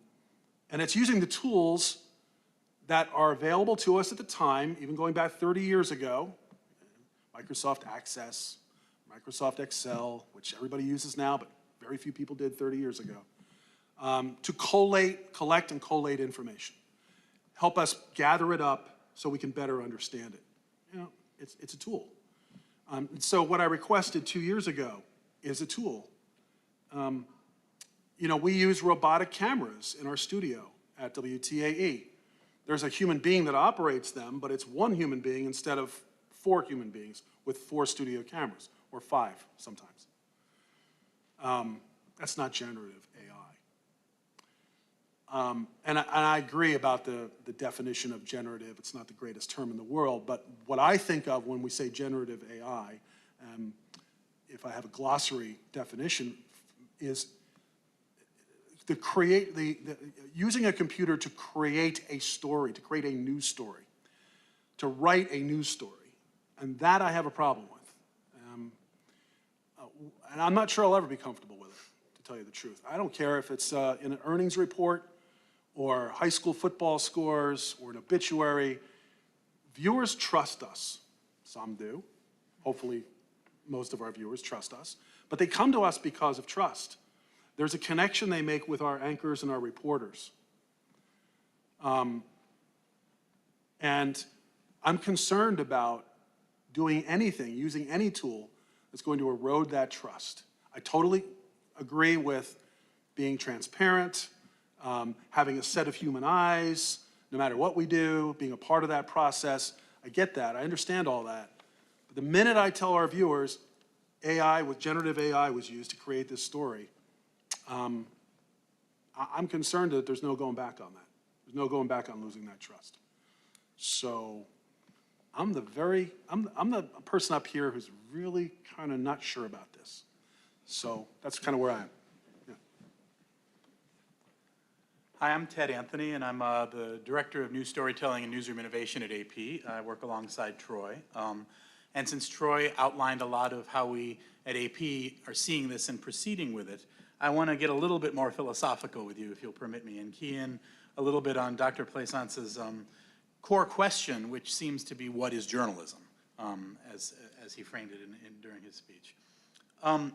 A couple years ago, I was part of a group at AP that met with a company. I'm not sure, Troy, if you were in that or not, but it was a company that told us that it could increase our productivity by simulating our reporters' voices reading and reporting the news.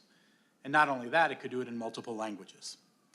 And this kind of came down like a ton of bricks in our meeting. It was a fascinating proposal, but it was also really terrifying in its implications. I had spent part of my childhood in China, and I was forced against my will, no longer against my will, to learn Chinese very quickly. And it occurred to me that all of those nuances and cultural cues that I had spent studying could be just duplicated by a machine. And I thought a lot about what that meant and what that meant times 1,000 across the AP system with AP footprints of reporters talking and reporting the news in languages they didn't even speak. And as the son of linguistics educators, I kind of blanched at the any language, any time thing. But the interlude kind of cut to the heart of the question, I think, that we're really talking about here, which is, it's what we're asking all the time in journalism today. What exactly is the human element? And what is it coming to mean, and why in the discipline of journalism? Why is it important, particularly in a profession that's based on trust? We play around a lot with the notion of human stuff in the way that we market and talk about things in the world today. I don't know if you've ever seen the signs that advertise hand-dipped ice cream.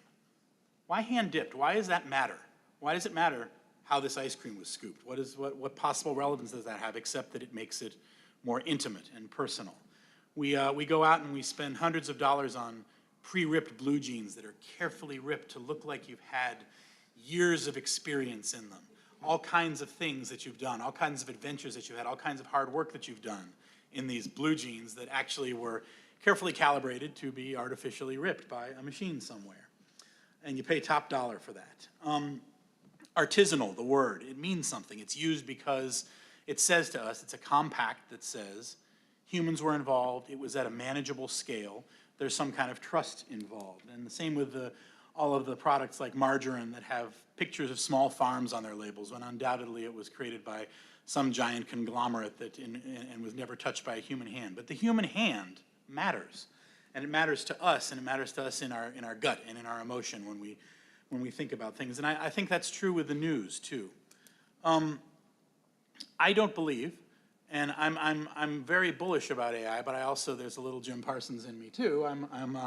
I'm suspicious of it. I want it to continuously pass the smell test, because I don't think that we can figure out how to use AI effectively until we determine what the value of humanity is in our journalism, what not to lose and what to hold on to when we are telling the stories of ourselves and other people. We have this brave new world, and we're asking, like Dr. Plaisance did, what should journalism be? What is it? And I believe that at its very core, journalism is about humans applying human judgment, human perspective to understand what makes the world tick through other humans. And if AI can help us do that, and even if generative AI can help us create things that help us do that as a tool, I think that that's a wonderful thing. But ultimately, the only slight thing I wasn't sure I agreed with in Dr. Plaisance's speech was that one of the usefulnesses of AI in journalism was story idea generation. I mean, it can, absolutely, but I think that would be kind of mechanical, and the best story ideas come from a journalist or a group of journalists applying their human experience to other human experience, having it collide and seeing what comes out. So I think if journalism is about humans understanding the world of other humans, how do we get there? And I think if you look at it through that lens and you view AI through that sort of set of criteria, I think it's going to be an exciting tool, and it's going to be something that we can use to make stories better and to tell stories that are going to not only resonate more, but use our resources in the best way so that the best and most intelligent and most experienced and most talented journalists can spend their time with other human beings talking about the stories of other human beings. And I think those are really, really exciting times, but I think if you don't filter it through that and you don't keep asking that question, what is human when it comes to journalism, I think that we risk going down the wrong road. Thank you for all of your statements. I wanted to share my own thoughts as an independent journalist, especially with what you happened to just say at the end, because I do think that it can be helpful, especially when a lot of us now as journalists work from home, work remotely. We're not in newsroom settings like we were many years ago. I look at I have many of them on my phone, my buddies, I like to call them, as my sidekicks when it comes to idea generation, because a lot of us independent journalists in particular are working many different gigs with many different spaces, and we don't always have the luxury or the ability to be around other journalists in sort of these think tank moments. So it's nice to be able to pop an idea in and just get some feedback, because what it often does for me is allows my mind to go, oh yeah, I didn't think about the 4 other things I wanted to say, and then it sort of kickstarts me. So for me, looking at it, I like to think in a perfect world, and I'm leading to a question here in a moment. In a perfect utopia, I like to think of ChatGPT and these new iterations that we're going to discover in the years to come as sidekicks, as buddies that you can use in whatever way for your work that will be of use, whatever that means. So in a perfect utopia, how do you all feel about generative AI and what it can do? What does that look like for you?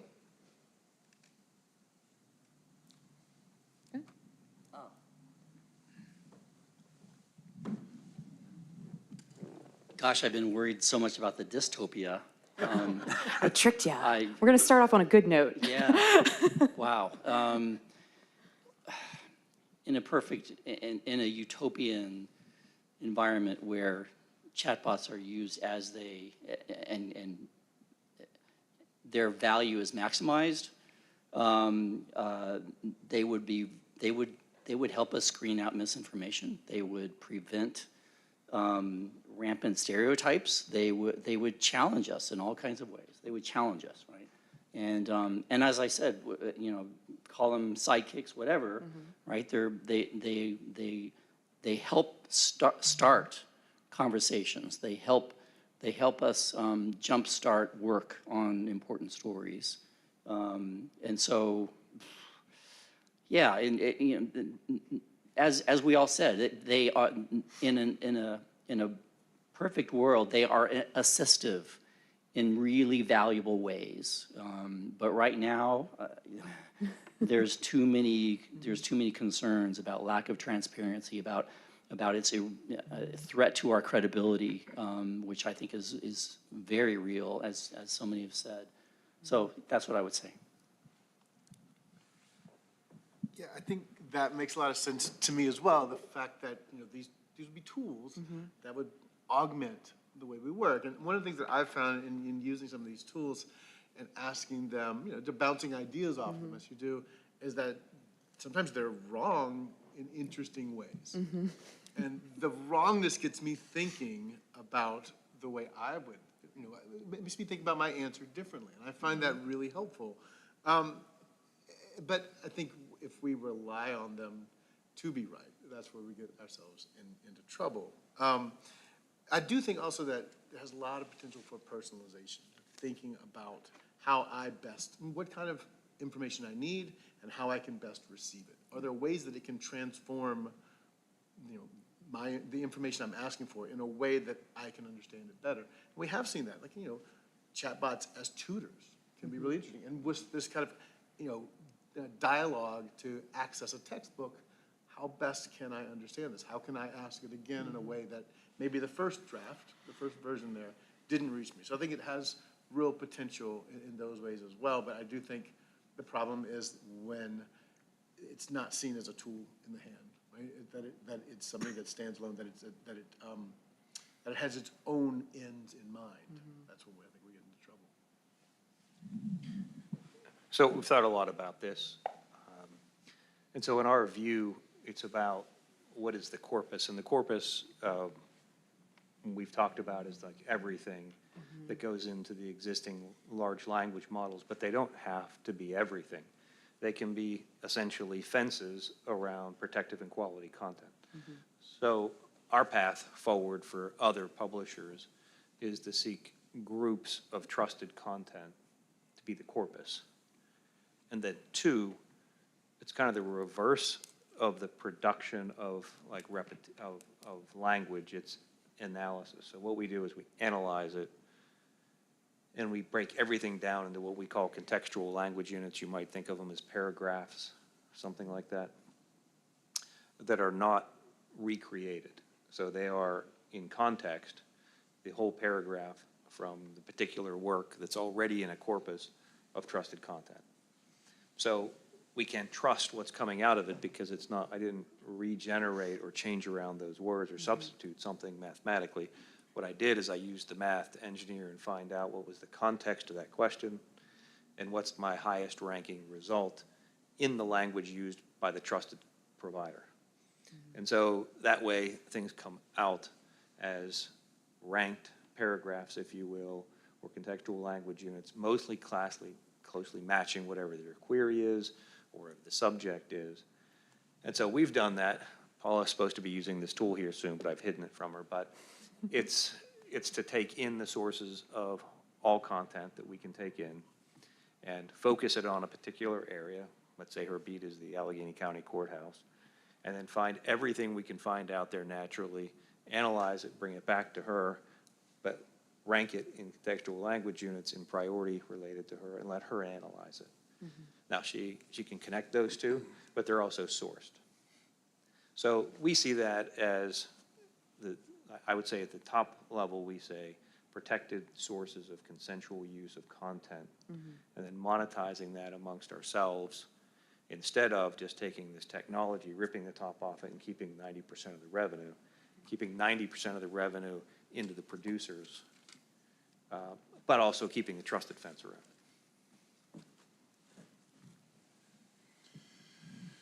I'm going to date myself here, but when I was a kid, there was a cartoon that I particularly enjoyed called The Jetsons.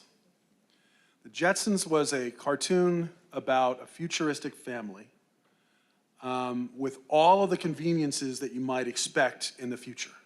You know, like they didn't have a car, they had a spaceship. They didn't have a maid, they had a robot. Everything was supposed to be perfect. And every single episode of The Jetsons was about conflict. It was about a conflict with the family. George was always, he's the father and the husband, always getting into trouble, always screwing things up. Because there is no utopia. Mm-hmm. And there never will be a utopia, no matter what. And so that's, you know, I will always be skeptical of non-human generation of news stories. I will always, you know, never say never, and I'm not saying that we won't ever, you know, go down that road or take a look at that seriously, but, you know, that's something that, as far as I'm concerned, I will say this. If we're going to look at this in the future of, and it's happening now, in fact, there was an article in the Washington Post last week about, you know, Dr. Plaisance talked about Gannett and the sports story. There was an article last week in the Washington Post about a Gannett website called Reviewed, which does reviews of products. And the article talked about how reviews of two vastly different kinds of products, I think one was a insulated tumbler and something else completely different, were almost identical in terms of the words that were used to describe these products. And it gets a little complicated because there's some newspaper guild issues going on here. I think that, you know, there's some union versus company strife in the middle of this. But the people who work there were looking at this like, where do these articles come from? And then there was a description of the journalists who wrote these articles, and no one had ever heard of them before. Like coworkers, people who worked there had never heard of these writers before. And so there was a question about whether they actually existed. There were photos of the writers, but no one had ever met them. No one knew who they were. You couldn't find them on LinkedIn. And so what I will say is transparency has to be at the center of this. No matter what we do, we have to bring our viewers and our readers along every single step of the way. Here's what we're doing. And a lot of organizations have done this. I mean, the AP has published guidelines and best practices and policies. Newspapers, a lot of newspapers have done that. And so that has to happen every single step of the way. There can be no surprises with viewers and readers when it comes to what exactly it is that we're doing. So that's my utopia. Natalie, I like how you referred to it as a sidekick, because that's very much how I have seen it in certain contexts. Journalists never have enough time to do one of two things as they're committing journalism, either flaring or focusing. If you don't have time to be omnivorous and go out there and see everything that's out there, you're going to be hampered. And if you don't have time to focus it and get it into some good shape, you're hampered. But one of the things we've sort of talked about at the AP, and nothing has come of this yet, but I still love the idea, is having an AI avatar for each reporter or sidekick, who is the virtual version of that reporter, who, when the reporter comes in to work in the morning, has already been looking around their beat, their area of discipline, to see what's percolating and what's happening and who's talking about what. And if that reporter is out sick for the day, it's someone who can, it's someone, see, I drift into It's that. happening. Who can help the person who's sitting in for that reporter that day to get up to speed very quickly. So I think there's a real role in targeted assistance and creating almost I don't want to get into the whole, servant issue, but someone who is there to, a bot who is there to give you what you need in terms of reporting, in terms of how you might think about things differently, in terms of, and most importantly, I think, in terms of serving up information that's out there in mash-up ways, in remixes that will allow a reporter to say, wow, that's something I could pursue. I never thought of it that way. When Bob Dylan started out, he was basically remixing folk lyrics from 100 years of American folk songs. And he recombined them and twisted them and turned them inside out until he found things that were completely his own, but that were based on what came before. And I think that that's a sort of a good way to visualize this. What can you be presented with that allows you to develop real original material? And that can come from a sidekick like you framed it. Great. Before I move on to the next question, I just want to let everyone know that you can write your questions down if you have any for the panel that were handed out on the note cards, and we'll come around and collect them. Or at the end, we can also come around with a microphone too. So we'll save about 10 to 15 minutes at the end for audience questions as well. All right, so I just want to shift gears a little bit because I spend a lot of time on social media. And I was on Instagram, like I am every day, looking at what's going on in the world of news. And what really struck me as something that I'm very concerned about as a journalist is the amount of deep fakes I'm seeing as it pertains to not only content, like you were saying, like who are these journalists, who are these people, but also visuals and video, and how pieces of video that may not even be real are now being utilized by, let's say, unsavory characters online to create negative energy and anger towards different groups of people. When we're looking at newsrooms, and so many newsrooms, because they are shrinking, are pulling more and more from what they're finding online, resharing, reposting. From your perspective, working in these news spaces, very legitimate legacy news spaces, how do you counteract that when you are looking for credible source material that may be generated from outside the United States or even within, but from spaces you may not recognize, but maybe you don't have the resources to go out and do it yourself? How are you vetting that? Sure. Yeah, I'll start. So glad you did that. Can you grab the microphone? Oh, I'm sorry. That's okay. So glad you mentioned that, and that's a huge concern. Not only deep fakes, which of course are the AI generated, totally fake, but we're also talking now about cheap fakes, right? Which are clips, video clips of individuals, and you strip the sound out, right? And you overlay a voice, a totally, him or her saying something totally different, right? So Gayle King, CBS had this problem this summer, right? Where a cheap fake of hers was made of her talking about endorsing a hair care product, I think it was, that she had never heard of or never endorsed, right? And so and it went viral, and she had to come out and make this public statement, right? That, oh, I did not endorse this. And so that's a huge problem. We had the same thing happen at the Gaza border just a few weeks ago with, Clarissa, what's her, yes. She was live, and she had a segment where she was diving for cover, and her crew was diving for cover from incoming rockets, and she was reporting. She had a narration. Somebody took that, stripped out her audio, put something in that totally contradicted what she was reporting, right? So these are serious. These are real, and talk about assaults on our credibility. It's a huge issue. We need to have some sort of, and as you go back to an ideal world, right, where these are, it's a targeted assistant program or tool that we can use, but we need guardrails. We need some sort of watermarking system, right, to protect us and protect our audiences so that they know, right? And so we can't do that yet. I'm the academic integrity chair for my department, and we're talking about, what do we do? How do we detect chatbot material submitted by students as their own? And you can't, right? We actually Turnitin, one of the anti-plagiarism systems we use, many schools use them, they rolled out a chatbot detector last year, and we started using it, and it was crap. It did not work, and Penn State pulled it back. We did not use it because it was starting to, it started creating all kinds of false accusations.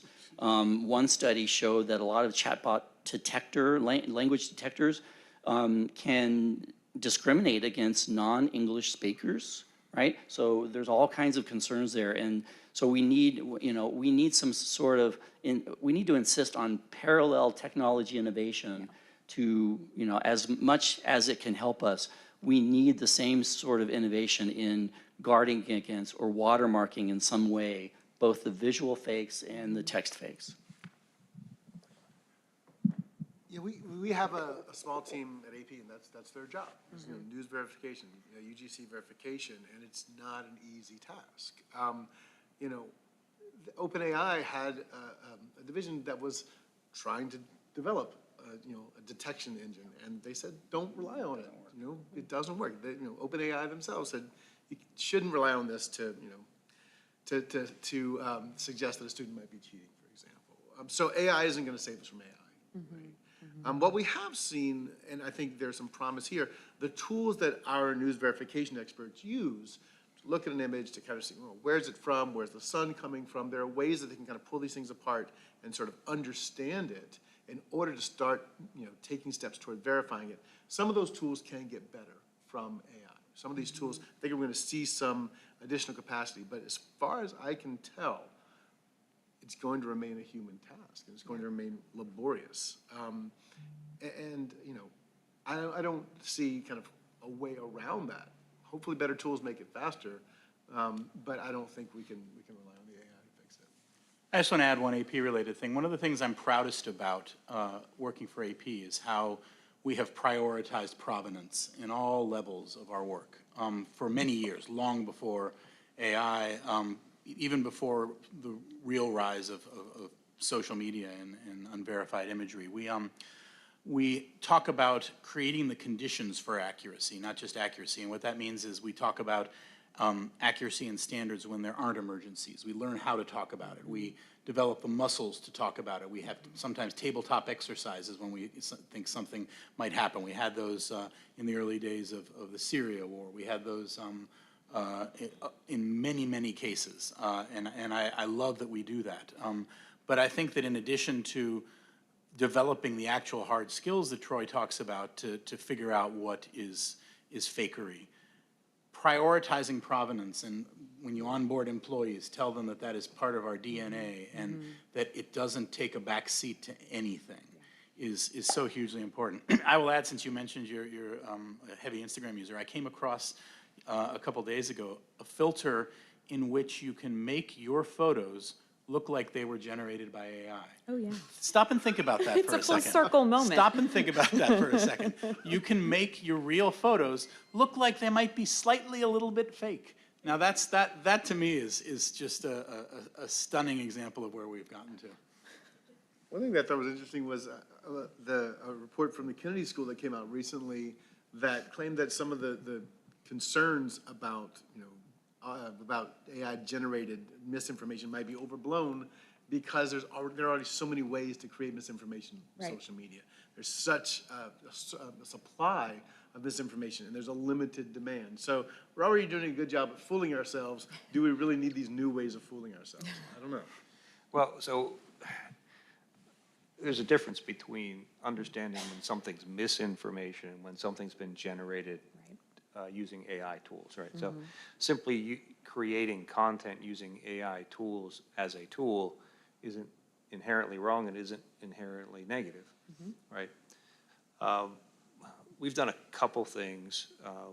We use AWS recognition software on images to try and filter out objectionable images, largely because we've been attacked by spam. So our system takes in user-generated content, which as soon as the world found out about it, we were inundated with all kinds of stuff. So that forced us to do some human checking in the system. So we had to have some processes that ultimately have some humans involved.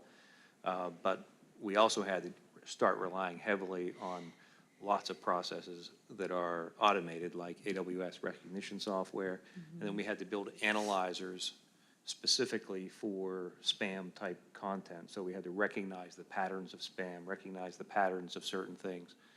Certainly any political rhetoric is completely taken out. So we take political rhetoric that's extreme, that isn't like this person running for city council, but if there's extreme language in it, some of our analyzers have a lot of emotive. We have 2,500 emotive detectors for analyzers. So if there's too much anger, if there's too much emotion and it's related to political, we scan it. But as far as the future goes, I think the best idea I've heard yet is using blockchain for authentication of content. So authenticating images and authenticating content, we can use blockchain to, it's the same, like you can now sell an image on blockchain, right? That's sort of expensive now, but it doesn't have to be as computer-generated content goes faster, so too does the ability for blockchain. So a little passcode or verification code, so we should be able to see a source. I don't know, maybe the AP is a good place for that to live, where there's a verification check back, so that when you put an image out, you automatically blockchain it. It gets a verification. The professor was talking about a watermarking. It's essentially a watermarking theory. And I heard that at a conference in Spain, and I thought it was probably the best idea I've heard yet. Jim, I want to ask you the same question, but I'm going to add something to it. So we're talking about all of this, and my mind starts to immediately go, none of this means anything without media literacy, right? Because part of the problem that I'm hearing from everyone on the stage is that this has already been happening, right? Misinformation is already rampant. This is just a new fun one, like, new fun way for more misinformation. So when you're thinking about this from your perspective, running a newsroom, and it is such a visual space that you're in, when you're thinking of how this impacts with the deep fakes and the misinformation, how do you couple that with trying to get your audience to buy into literacy? And is that even a thing that you can do? Well, what I was going to say is that absolutely what you just said, that this has been a problem since before AI. I mean, it's called Photoshop. And for us, where there's really kind of, we've seen this in our industry when there's tornado warnings, especially. Because you get a lot of UGC content coming your way, user-generated content coming your way, with people sending in pictures from the storm. And it has happened in this country where television stations or newspapers have published or broadcast shots of a tornado that were not real. And so that's been around for a while. And we've always had to deal with this issue of fakery, which is why, when it comes to user-generated content, we are very, very careful about it. It's like what Ted talked about too. It's the culture of your newsroom. It's not just media literacy with regard to viewers and readers and what they understand, but you got to make sure that your journalists understand that what you're getting might not be real. It might not be real unless we generated it. We journalists, our photojournalists out there, our reporters, unless they gathered it, or from another Hearst television station, we're owned by Hearst, or from another ABC affiliate, hopefully it's been vetted. If we're getting something and we don't know what the source is, it's called journalism. It's called picking up the phone, calling the person who actually sent that to you, having a conversation with that person. I'll send a reporter out, this is very common now, because of the prevalence of Ring cameras in people's doorbells. I mean, that's become standard now when you're going out to cover any kind of a a situation that happens in a neighborhood, if it's a fire or a shooting or a police chase, boom, boom, boom, we're knocking on doors. Hey, do you have ring camera video of that? Could we take a look at it? Then you know it's genuine because your reporter's seeing it for themselves. And frankly, and so I do have conversations with members of the public who are sending us images.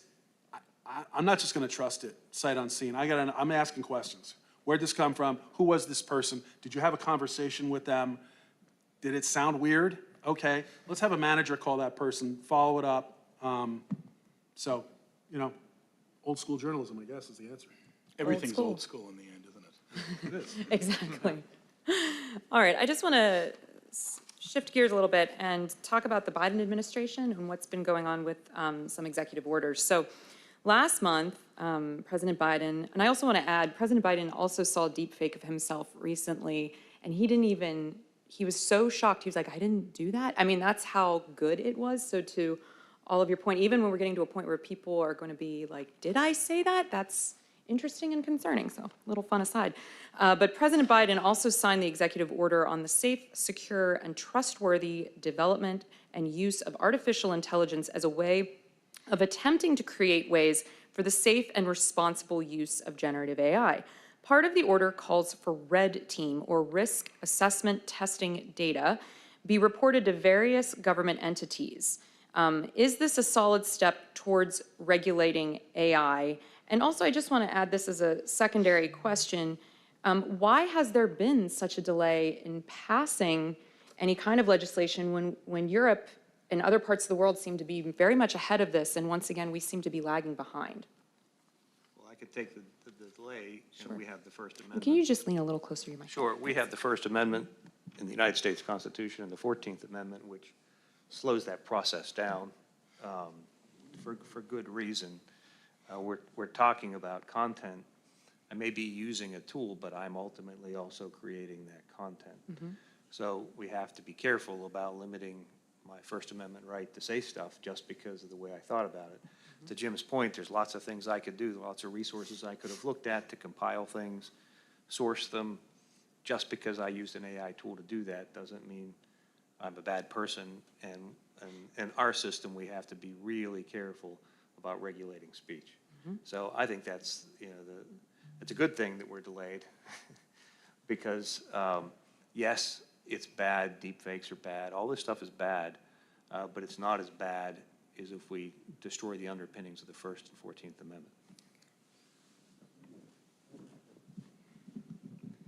Amendment. Okay, yeah. I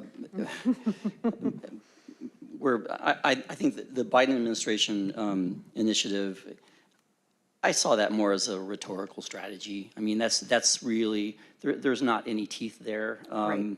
It was really just to kind of start creating more pressure on Silicon Valley. And so, it was a political statement more than anything. I'm encouraged by it, but I don't think we should pretend that it's going to automatically result in some new guidelines or guardrails. Yeah, there's the First Amendment, but I think my concern is veering the other way, is being absolutist about the First Amendment, and that causes problems, and that forces harm on groups of people that I think we need to think more seriously about. That's one of the reasons we're slower than the EU and the GDPR. Another reason is because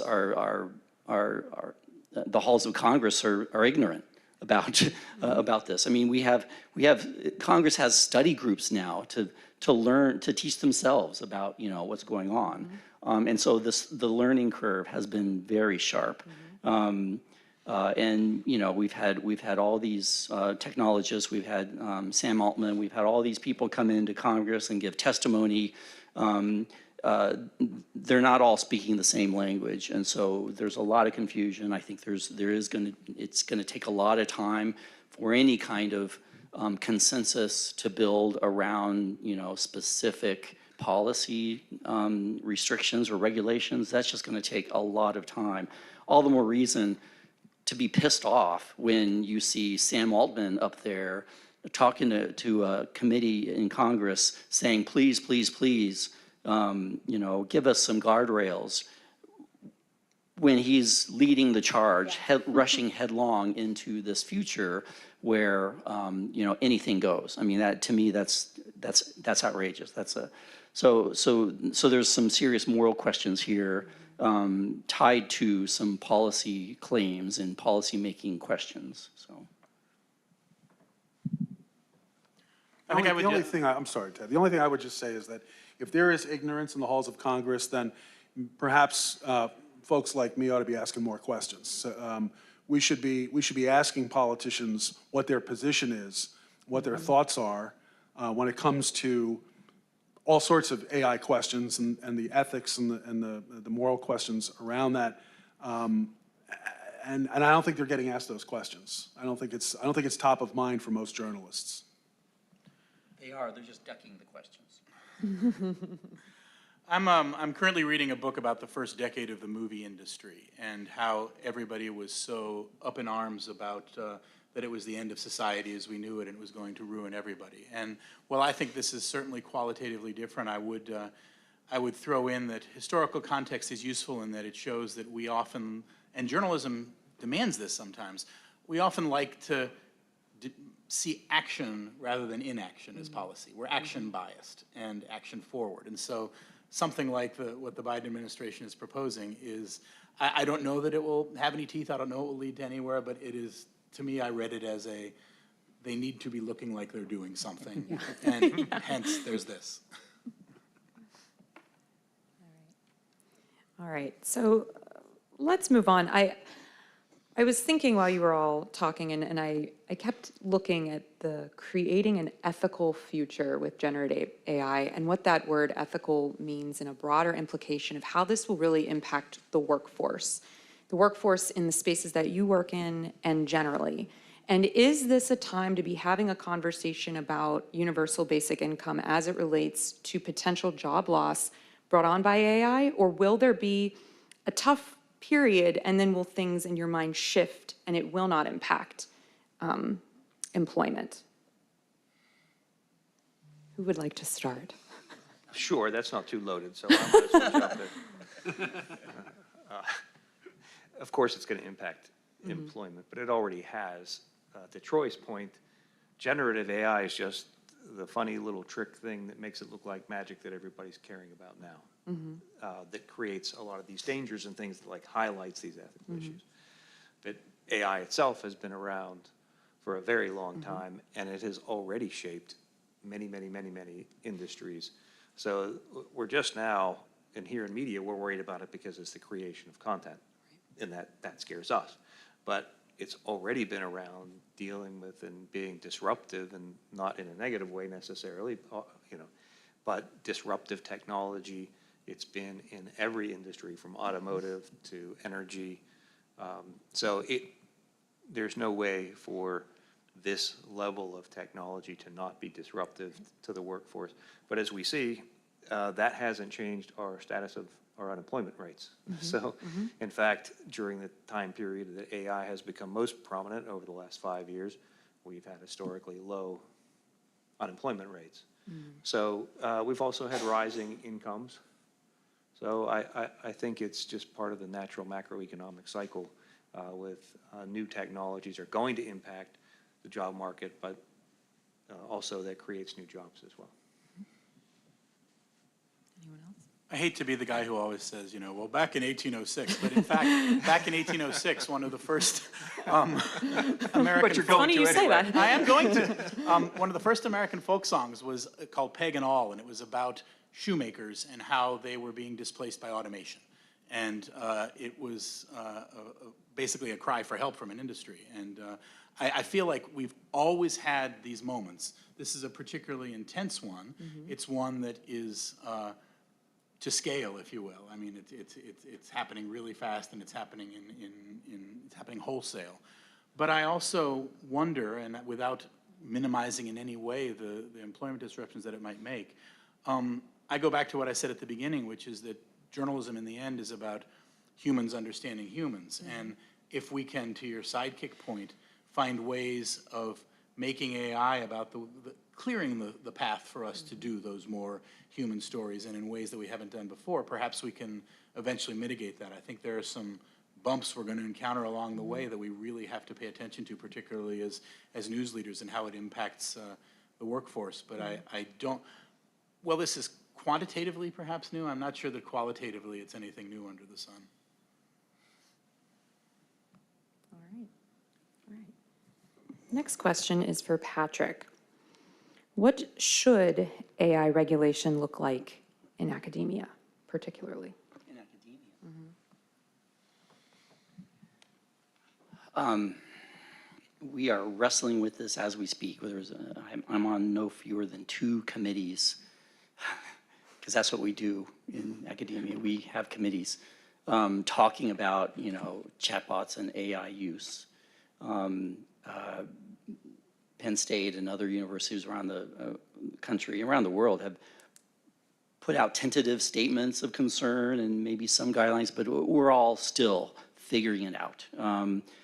I think there's a recognition, as we've been talking about, the potential, the power of these assistive tools, and universities want to be at the forefront of that. We want to be able to be teaching our students that, hey, this is how you can use it, and this is what you're going to be expected to do when you get out on the field. Along with the ethical standards and guidelines and approaches that we teach in media ethics, right? I love to hear this idea of emphasis on provenance that you guys are talking about. I think that's fabulous. So I don't know. I don't know. Universities are caught in a really tough spot where we want to be teaching the value and how to harness the power of these tools, and yet right now, as it stands, the threat of, or the temptation of using these tools to generate content in lieu of their own work it threatens to undermine the entire academic process, right? So it's really difficult, and I guess I've talked about this on these committees, and we've struggled with, okay, what kind of policies can we have about plagiarism? What kind of policies about appropriate use of the tools for assignments? I've heard some fabulous assignments that people have generated that harness chatbots, right, to help students understand them, use them effectively, create stuff with them. But the temptation to use it in lieu of their own work is real. It's unnerving us all. The way I've responded to it in my media ethics class, I have language because we can't detect it. It's really hard to detect.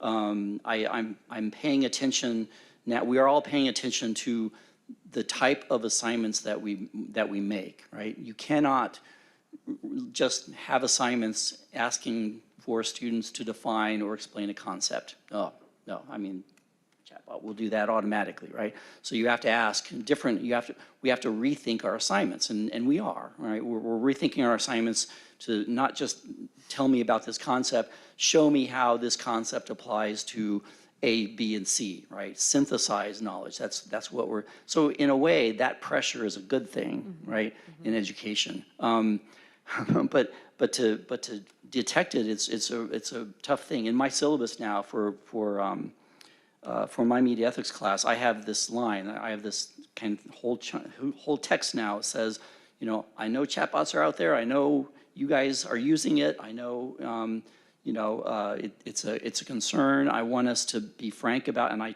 spend class time talking about it. And I said, I can't detect it, because I tell them that. And I said, but if I get an assignment from you and I have any suspicion that it's not your work, that it's AI-assisted work, I will haul you into my office and we will have an impromptu oral quiz on that topic. And if you can't convince me that you know what you wrote about, that's grounds for a misconduct report right there. So that's as best as I think we can do right now. We're just really struggling with it still. Yeah. All right. We have some questions from the audience. I'm not on ChatGPT in case anybody's wondering. I'm just looking at my notes because Pam is texting me some audience questions. So the first one is some news sites, and that was in quotes, are largely ChatGPT auto-generated stories with no human reporters. Do you view these sites as a threat to traditional news reporting? And if so, what can be done to educate readers on the credibility issues there when the stories are then shared on social media? Because I think this is a huge issue. Things are just going so viral so quickly, and before you even get a chance to fact check, it's too late per the Gayle King issue. So would anyone like to start that and weigh in? Well, I guess I'm probably closest to it.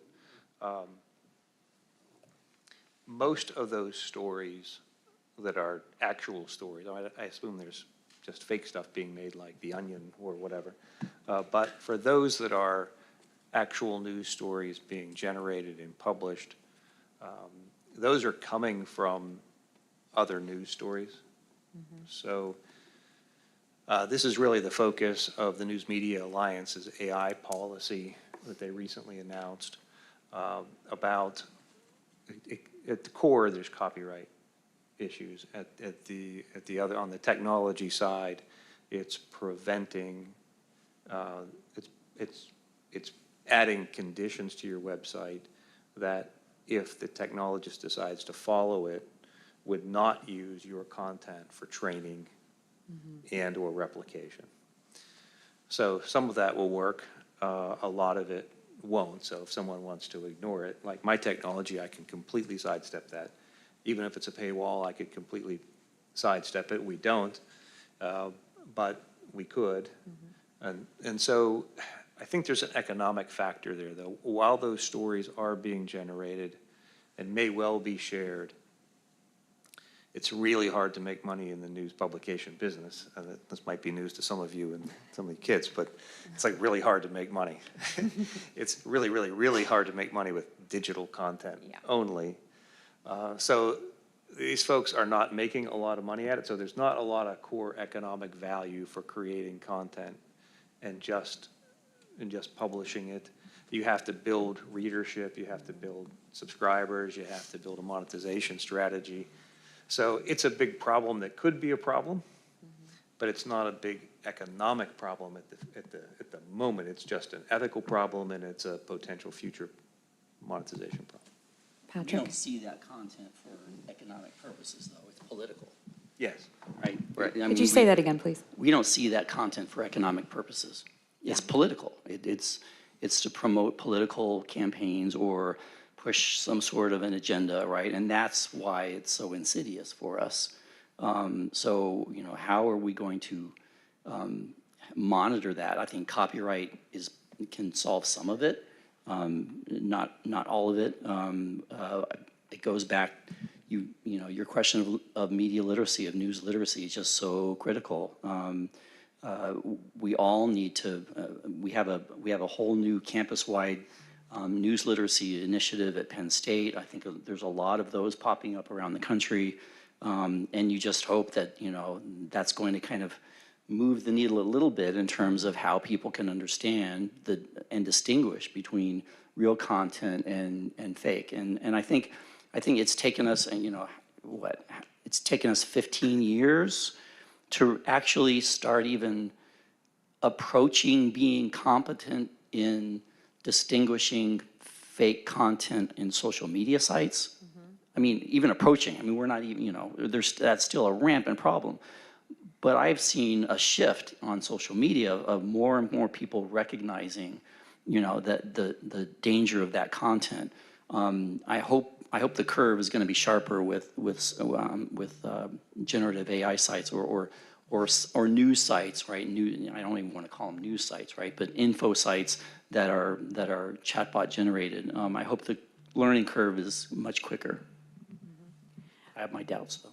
I have a few more questions coming in, so I'd like to move on to the next one, if that's all right. And this one is for Ted. If AI's white person orientation can be overcome, Could it help generate the kind of story ideas that predominantly white newsrooms are missing? I think absolutely, if it could be overcome. That's one of the great worries that we have, is that any AI is only going to be as useful as the people who program it, and the people who program it, unfortunately, there's a built-in bias there. So I believe that that's something that could be useful, but it goes back to how it is. One of the things, and Troy can expand upon this because he has much more of a close-up shot than I do, but one of the things that we're really emphasizing in our coverage of AI at AP is how what communities are impacted by the use of AI in a certain context, and how certain voices would get amplified while certain voices get de-emphasized. And that's something that we're building into our coverage. But I think that ultimately that has to be built into not only news organizations' coverage, but but way upstream at AI's inception point, so that we can understand what the biases are and kill them off early or prevent them. And we ultimately, and I don't know how much hope I have for this, at least in the short term, but ultimately we produce an ecosystem that is not only receptive to, but deliberately amplifying to those voices. Mm-hmm. Yeah, and so we were fortunate enough to have a reporter at AP, Garance Burke, who spent a year studying AI back before ChatGPT, and she did a remarkable series, the Tracked series, which is really about algorithmic accountability. I think this is a really important beat, right? Understand the way that algorithms, the way that generative AI and other forms of artificial intelligence are impacting people's lives. And in terms of how understanding that the data sets that these models are based on have their own bias, that the people creating the models have their own assumptions, that kind of false heuristics. At the same time, we were having a really interesting conversation. The standards team, we were talking with a couple of researchers, one of whom was Nick Diakopoulos at Northwestern, and he was, we were talking about standards, and he was saying, in addition to making sure that this kind of technology doesn't cross your standards, are there ways that you can actually help, that it can help you further your principles and standards? And one of the ideas was, could you ask these chatbots, what voice is missing in our reporting? What perspective have we not hit here? And get really another way of thinking about the story that you might have missed based on your own assumptions. I think that's a really, that's a kind of a challenging idea, a really interesting way to use this technology to help overcome bias. Yeah, I like that. And that goes back to the little sidekick approach too, trying to think of the things that maybe you're not seeing or talking about them in a different way. Okay. We can see bias from whatever perspective you ask it by building an analyzer. For instance, we just used our tool to help analyze police reports, handwritten police reports, but you have statistical data there to help you. So you have information on race on the police report, you have that stuff, and you can detect the language, and you can see, you can detect the bias in it. So it's an important tool for that when you have all the data to help you. Yeah. And something like a police report's great because it has boxes with data in it that can relate that language. All right, this next question, I'm really happy someone asked it because I used to work at the Pittsburgh Post-Gazette, so this is a topic that's been, being discussed all around the city in various spaces. So the unionization of journalists has been an ongoing process in Pittsburgh lately. Do you see the use of AI for content generation or assistance becoming an issue that unions may organize against? And we saw this similarly to the recently settled writers and SAG actors strike. I think that's an AP question. Oh, interesting. I think that's a local question. Definitely. It's a question for everyone, really. Absolutely. It's fine. Sure, if there's a tool that's going to imperil jobs, then sure, then whether it's the Newspaper Guild or SAG-AFTRA or IBEW or IATSE, they're going to be concerned about it, right? So yeah, it has not come up yet in any, and we have three unions in our newsroom, and this issue has not come up yet. Will it come up in the future? Yeah, probably will. But I say it hasn't come up yet. I'm talking about generative AI. That has not come up yet. Automation systems and computerized, robotic systems. Yeah, when WTAE went toward robotic cameras a number of years ago, yeah, that was a discussion with the camera operators. I was not in management at the time, but I don't believe anybody lost their job over that. But if, these are issues that will definitely be discussed at the table. Has not come up yet at our place. I would weigh in and say that I think this goes back to the notion of building muscles for conversations.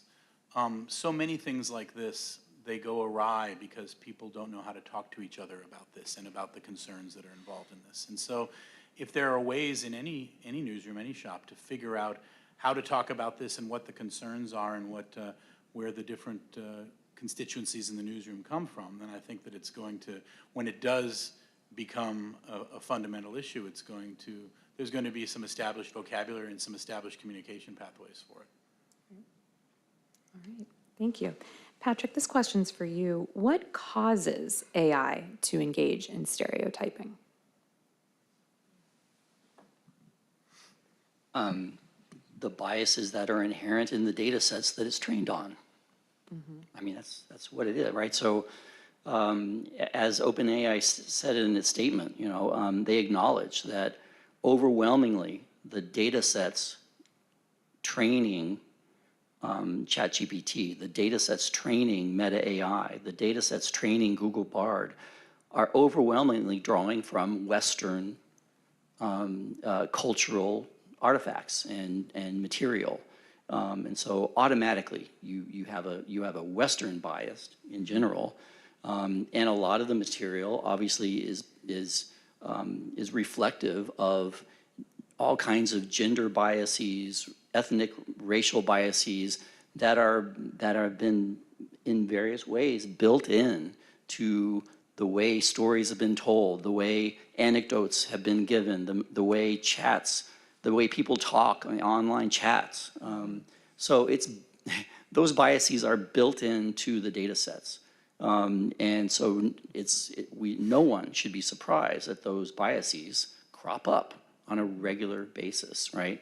And so the trick is to counter that tendency just to train databases on stuff that we're familiar with, right? And the chatbot executives have an interest in doing so because that's going to make their product more competitive globally, right? And of more value globally. So that's going to be a good thing, I think. But it just really magnifies, the biases that are already out there in the content that these data sets are being trained on. Thank you.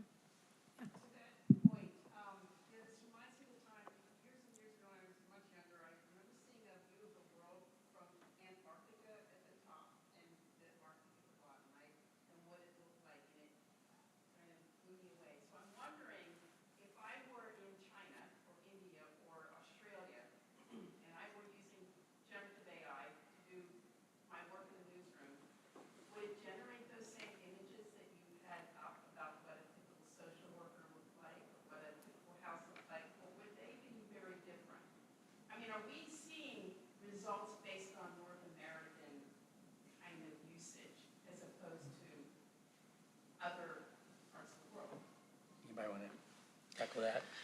So it's the same answer. Yeah. It's what's the corpus. So the language, if you take anything out of here, we're talking about a corpus. And a corpus is what's the original data set used to train the model. And so we don't know what the exact makeup of that corpus is, but it appears to be heavily English-speaking Western content. Yeah, yeah. Well, I mean, many of us have used the word transparency over and over again today, and this is one of the reasons why it's so critical, right? Because OpenAI, Google, Meta have refused to let people look at how their algorithms are built, how their algorithms are trained, right? That's not sustainable for the credibility of everybody involved. Now, I don't know, maybe ChatGPT has figured out a way to tailor their responses from Australian prompts to better reflect that perspective. I don't know. Maybe that's in the works, but that doesn't solve the underlying problem of the biases inherent in how those data sets are being built right now? I can tell you that our models really only work in English because those are the only, the corpus that we worked from. And the difference between Chinese characters and the pattern language of the English language are so far apart.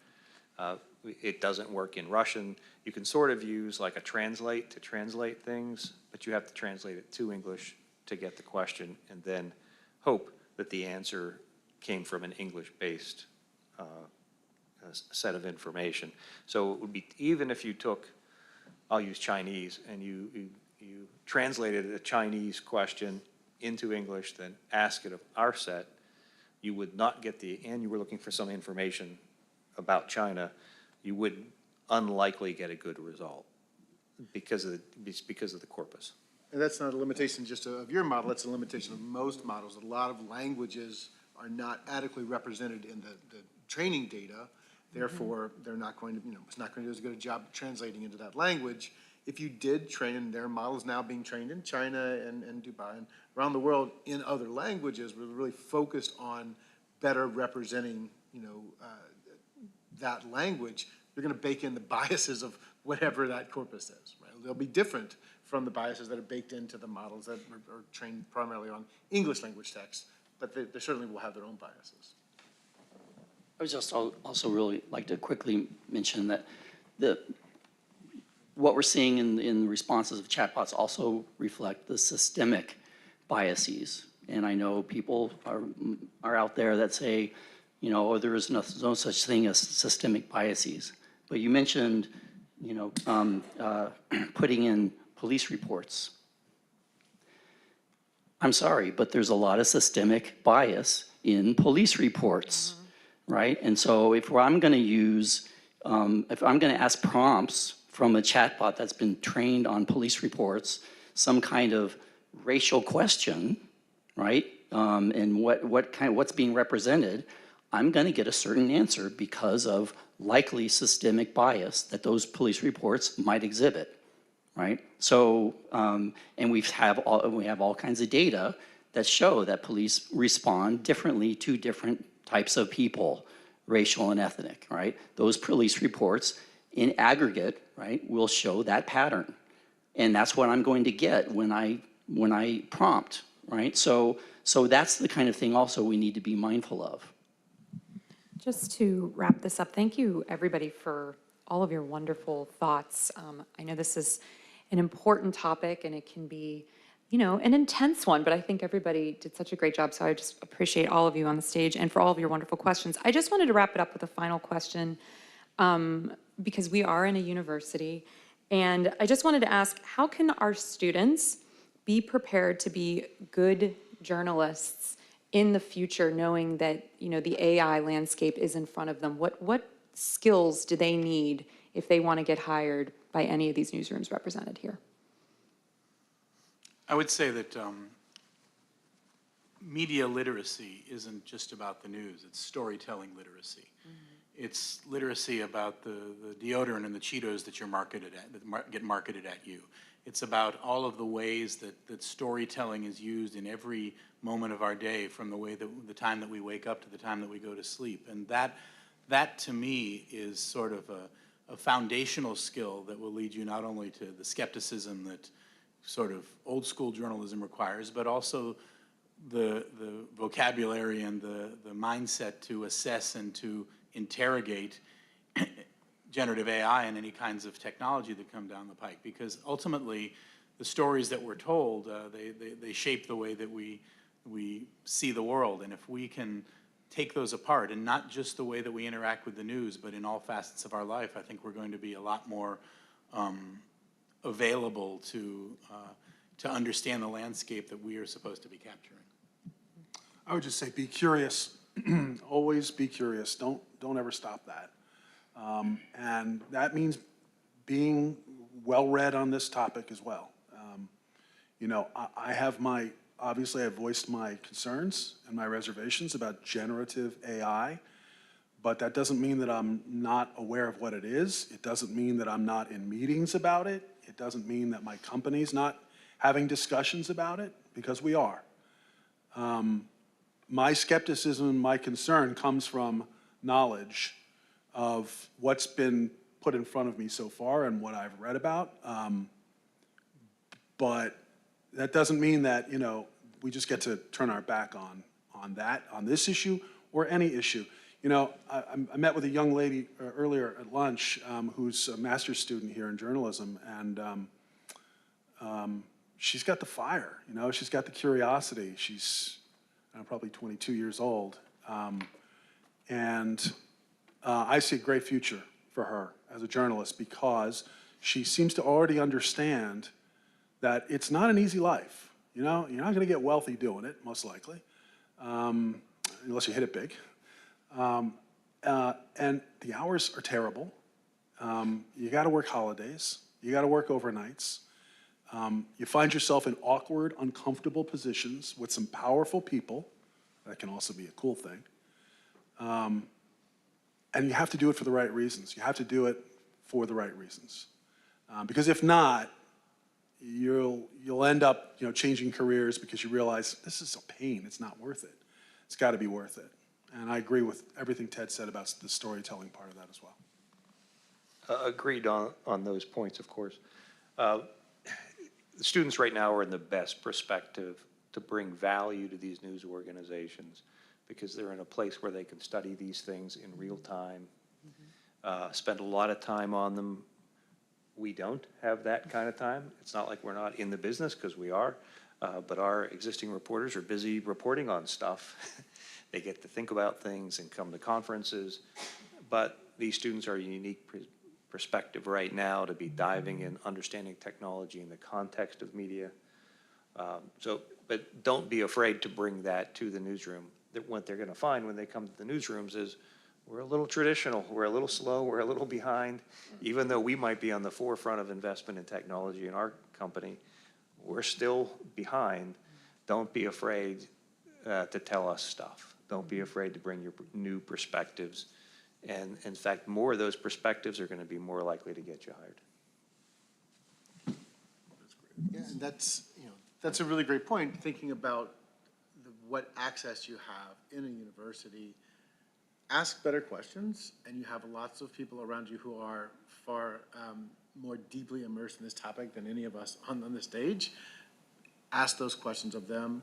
And, you know, my background is in literature. I was not, a comp sci student, but I asked really good questions, and I became a developer because of that, and developed a career at the intersection of technology and journalism because I could ask good questions. So that's the way to start.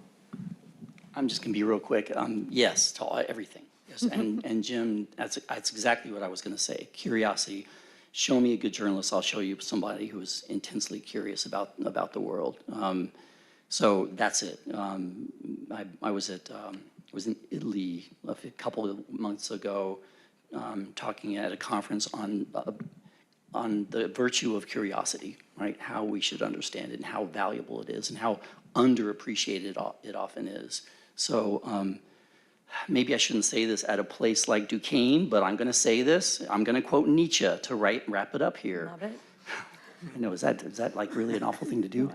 But Nietzsche said, he said, my ideal reader is a monster of curiosity and courage. And I love that. And that's what we all should be in this new future. All right, that's a great note to end on. So go out there and be courageous and curious as you're diving into this topic. I'm Natalie Bensvanga. It was so nice spending some time with all of you. And thank you again to my wonderful panelists. Appreciate you guys so much. Thank you.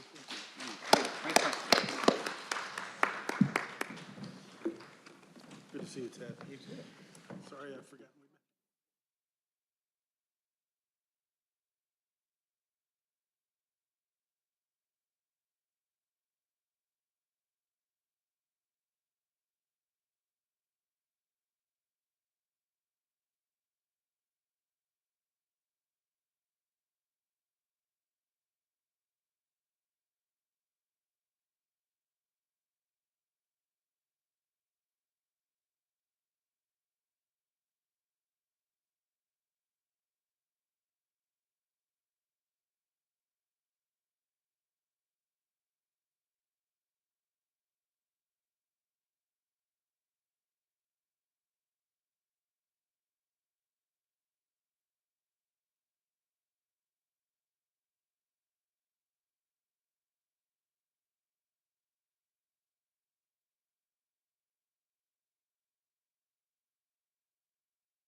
This is my clicker.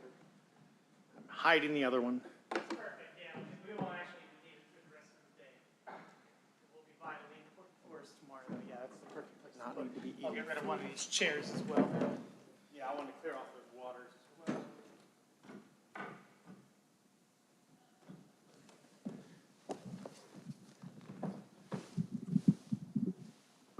It looks like our fourth panelist is going to be a little while. It might be a little late, so we can just Okay, go 3 mics. gotcha. Well, I'll just leave all 4 of them up here. Sure. No reason to not. Well, I don't want to, oh yeah, they're going to see somebody's missing. Do you want to kill one extra? Let's Just kill three? a chair. Yeah, so here's what we'll do. We'll put it right here. No one will see it from the room, but we'll have it there ready for us, and we'll do the same with the microphone and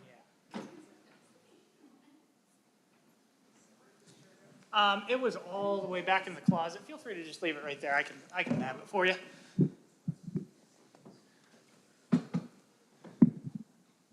Actually, right there works great as well.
Good afternoon, everyone, and welcome to our second special session, that's a tongue twister, of this Thursday, November 9th, as we jump into the 2023 Tech Ethics Symposium here at the Grafenstadt Center.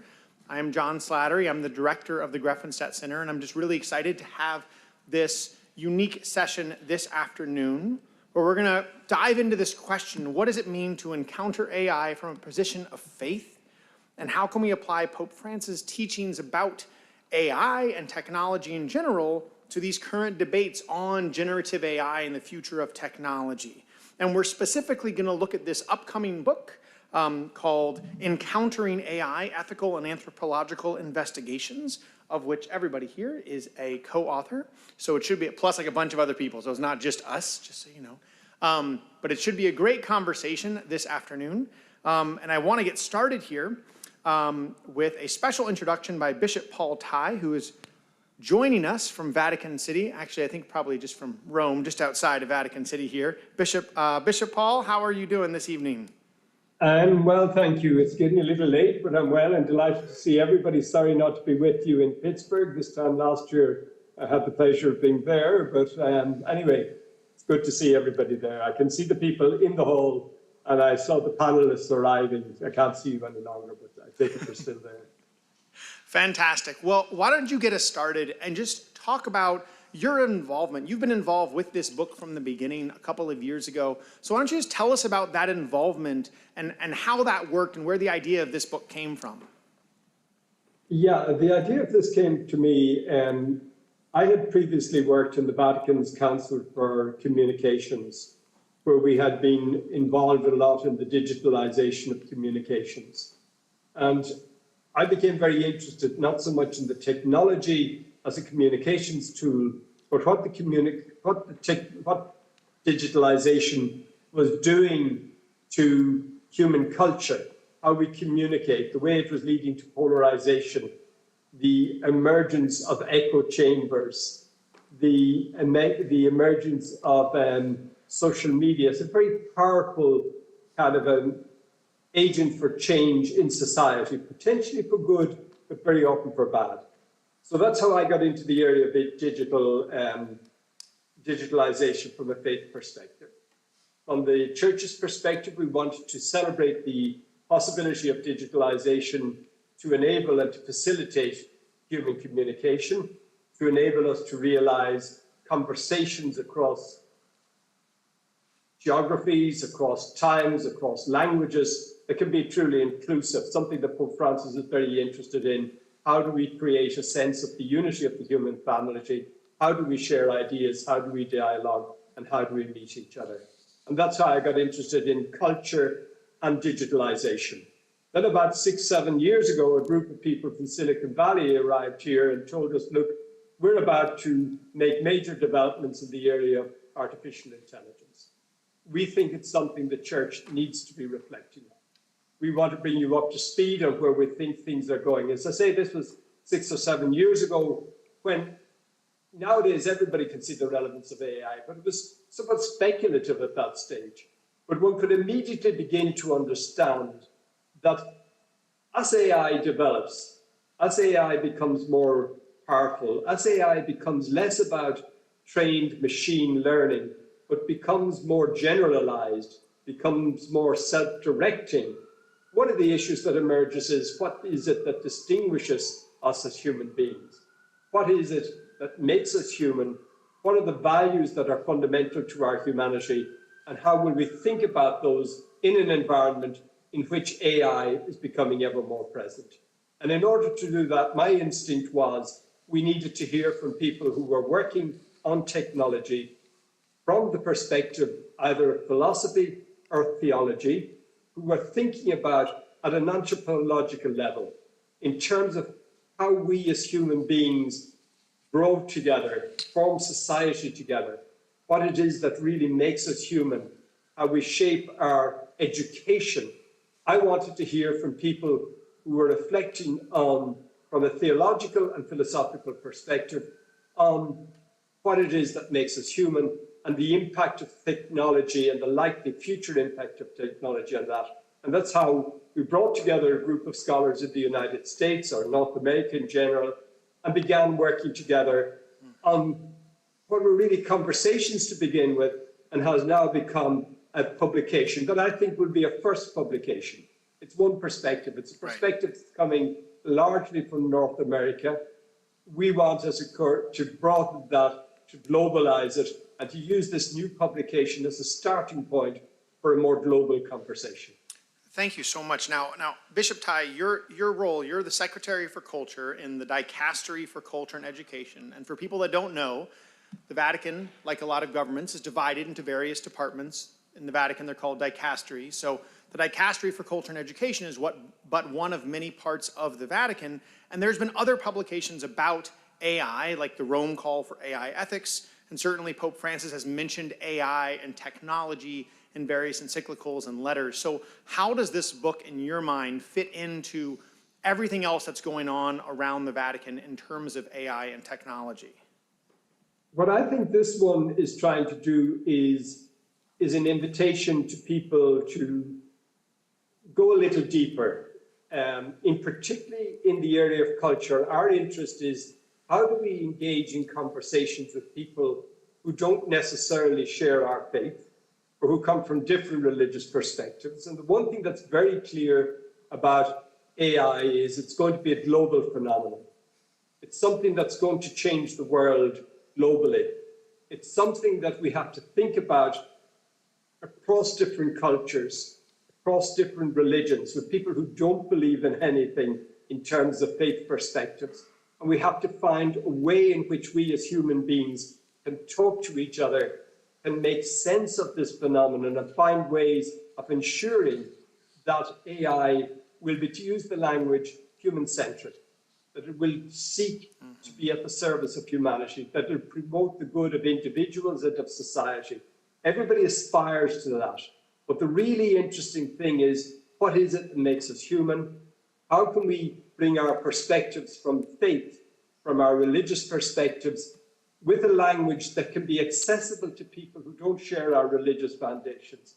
But how can we promote a conversation globally about what it is that makes us human, what it is that maybe the potential and the extraordinary potential we see in AI to help us to make this a better world for more and more people, and then what are the dangers that may persist in that? And Pope Francis has been working on those. One of his preoccupations, one of his worries is that in a world that is increasingly marked by inequality, that inequality will be exacerbated by the development of AI, which will put more and more wealth into a smaller number of hands, that can distort what it means to develop a world where we have a sense of the dignity and value and worth of every human person.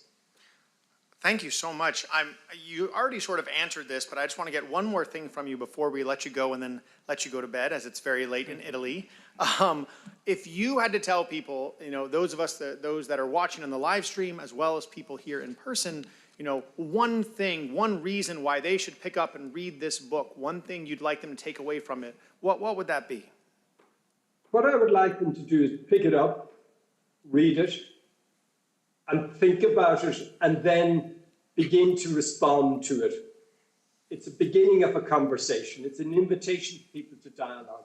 And one of the things that Pope Francis is very strong on is that when we're thinking about issues that affect the future of our humanity, be that climate change, be that issues about AI, our conversations have to be truly inclusive. We can't simply leave it to politicians.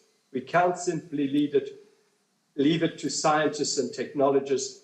It has to be all humanity contributing their perspective on what are the values, what are the principles that need to be taken account of if we are to have a truly human response to this emerging phenomenon. So part of what I would hope is that this publication will give people the beginning of a language, terms with which they can address, even if it's only to disagree with things, to promote their engagement and reflection, and maybe to encourage them to have their say to this dialogue that we need and that we're trying to promote. Thank you so much, Bishop Tai. Thanks for joining us. And thanks for sharing a little bit with us this evening as we get into this great panel today. Please Well, join me in thank you all very much, and thank you. I saw Louise, Catherine, and Paul there, and delighted to see them. And Nathan, I don't know, I didn't see him coming in, but I gather he may be there with you. So John, thank you all. Thank you so much. Sorry I can't be there. Last time I had a wonderful visit to the Warhol Museum, but I'll head off and say good night to everybody. Bye-bye. Thank you. All right. Good night, Bishop Todd. All right. So that was a great intro. Got us started here. See if this will work for us. Okay, so I just wanted to give us a little taste here. The other people that are talking here, besides Bishop Ty, unfortunately, Dr. Kollner is running a little bit behind on travel. He had some travel issues today outside of his control. But with us are three great panelists here. Dr. Paul Schertz, Associate Professor in the Department of Religious Studies at University of Virginia. Oh, it even says it up there. That's really handy. All right. Dr. Luis Vera is Associate Professor and Chair of Theology Department at Mount St. Mary's University and Seminary in Maryland. And then Dr. Catherine Moon is a postdoctoral fellow at the Institute for Advanced Studies in Culture, also at the University of Virginia. Okay. So this book, here we go. Here's sort of the, this is a sneak peek at the table of contents. It's not quite published yet. It's gonna come out in about a week or two, which will be fully downloadable online for free. You won't have to pay anything for it. This is just to give you a sense of how the book is divided into these sort of two major sections with some other sort of pieces going around here. One is the anthropological investigations, and the second one is ethical challenges with AI. So to kick us off here, I'm gonna start here with Dr. Schertz. So can you tell us, Bishop Paul walked us through the sort of origin story of how the Vatican got interested, but tell us about the process behind the book. How did it work to sort of pull this together? Who was involved, and what were some of the challenges that had to be overcome to pull something like this together? Thank you, and thank you all for being here, and thank you for inviting me here. It's great to have a chance to talk about this book and see it coming out. I think first challenges, we had 20 academics who were all trying to write a book together, and the Vatican had given us 6 months within which to write it. So that's a challenge right there. But luckily, we had been working together for about 2 or 3 years, kind of gathering on Zoom through the course of the pandemic to talk about these questions of AI. And so this book process really gave us the chance to make concrete a lot of the discussions we had been having. But given the short timetable that we had, we decided that the best way to do it would be to break things down into different topics. So as you see, it's divided between the two groups, the anthropological investigations, which is kind of more basic questions of what is a person, what is thought, and these are also looked at questions of can there be human-level or artificial intelligence? And then the other the group, which we were all involved with, was the ethical challenges of AI. And this was looking at what is AI doing now and in the near term in society. The way we decided to look at these ethical challenges was to, because there's not too much in scripture about AI, because there's not too much in the tradition, there's starting to be more about AI, was to look at areas. So we decided not to do concepts in that sense. We decided to look at areas in our daily life, in the culture, that actually the scripture and the tradition has a lot to say about. So the sphere of the family, the sphere of medicine, the sphere of our relationship to the environment, our broader cultural relationships, politics, work. We decided to break this big question of what is AI doing in society to what is AI doing to each of these individual spheres of our lives. And first, we gave a vision of what does the Catholic tradition say about what would it look like to have a flourishing family or a flourishing healthcare system. And then say, well, then on the other hand, look at what is AI doing in these different spheres now, both in the near term and in what's planned in the future. And start to think about and conceptualize how do those implementations of AI, on the one hand, endanger that kind of vision of a flourishing family life or a flourishing workplace, but on the other hand, also support those spheres, right? So in medicine, AI can really improve diagnosis, things like that, but there are also dangers that it can be used to kind of intensify the scheduling of doctors so they have shorter periods of time, or replace their ability to engage with the patient, like electronic medical records have to some degree now. So that's how we looked at it. And then taking from those analyses, we wanted to look at what are some basic rules of thumb by which you can hope that AI will lean towards improving those spheres of life rather than undermining them. And that's how we designed it. So the way we did it, we broke ourselves up. We had a lot of expertise in the group. So we broke it up into groups of 2 to 3 people, experts on military ethics, experts on healthcare ethics, and let each of these groups write these small sections. Or argue about those small sections. Argue about them. Eventually Also what they happened. got there. Yes, exactly. Yeah. Exactly. But it was a collaborative. I mean, there was a lot of arguments because it was a collaborative process, right? We had, first people would come up with some ideas and they would present them to all 14 of us. And we would argue about them. And they would write it. And then everyone else would make comments and all their little changes on them. And then we finally, the editors, who was Matthew Gaudet and I, integrated all the comments, and we integrated with the other group to come up with this final document. But in terms of argument, one of the concerns I had going into this is, are we going to be able to come up with agreements on anything, or are we just going to be fighting? I mean, we have people with very different theological and ethical perspectives here. I mean, Catherine comes from a phenomenological perspective, drawing on Edith Stein. Luis is working on media studies and ethics in the Catholic tradition. I'm drawing on a McIntyre-inspired virtue ethic, right? So very different ways of approaching problems. So you could imagine you had conflicts that would be irresolvable. But I was pleased to find how easily we were able to come to broad agreements on this section and what we should say as a group. I mean, I think that was, for all the talk of polarization in theology in the church, I mean, I think on this issue there was a lot of broad area of agreements, which was very heartening. And there were compromises. Not everything everyone wanted to get in made it into the document. I think that most of that was not because people really disliked sections of it, but because space considerations. There was just so much we wanted to say. And that's why I think this is, Bishop Tide called this a kind of provocation, a first step. And I think that's what it is. There's a lot that each of us want to say about this, and we hope that it inspires thoughts of others as to what AI should look like in these spheres. Well, let's jump into the individual sections here and pull them out a little bit here. Dr. Moon, why don't you sort of walk us through some of the highlights from, let's start with the anthropology section. I know you were involved there. Talk us through that section and some things that we can take away or look forward to reading in that section.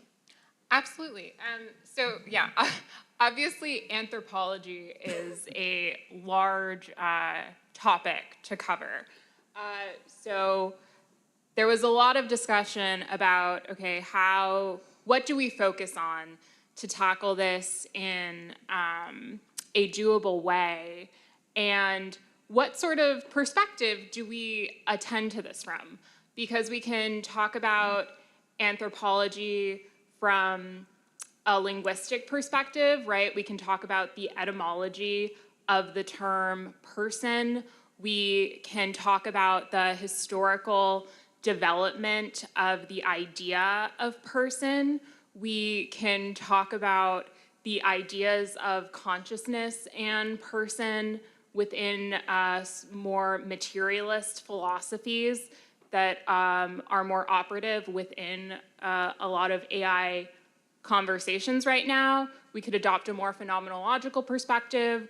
We could think about it from the Christian perspective. And so how we sort of fit all of these different pieces and conversation partners together was part of the sort of difficult task we had before us.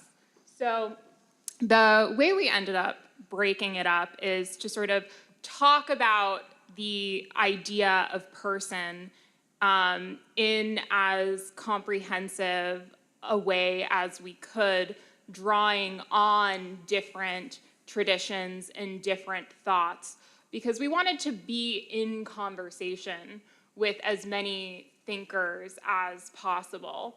And then also talk about the idea of consciousness, right? Because so much of the conversation around AI in pop culture is about intelligent machines, right? Is about the sort of Westworld ex machina. Are these things really thinking? And so we wanted to address what is consciousness. And then we sort of ended the section by thinking about relationship and relationality in a kind of more theoretical way. And then in the sections on ethics, we deal with relationship and relationality in a more applied way.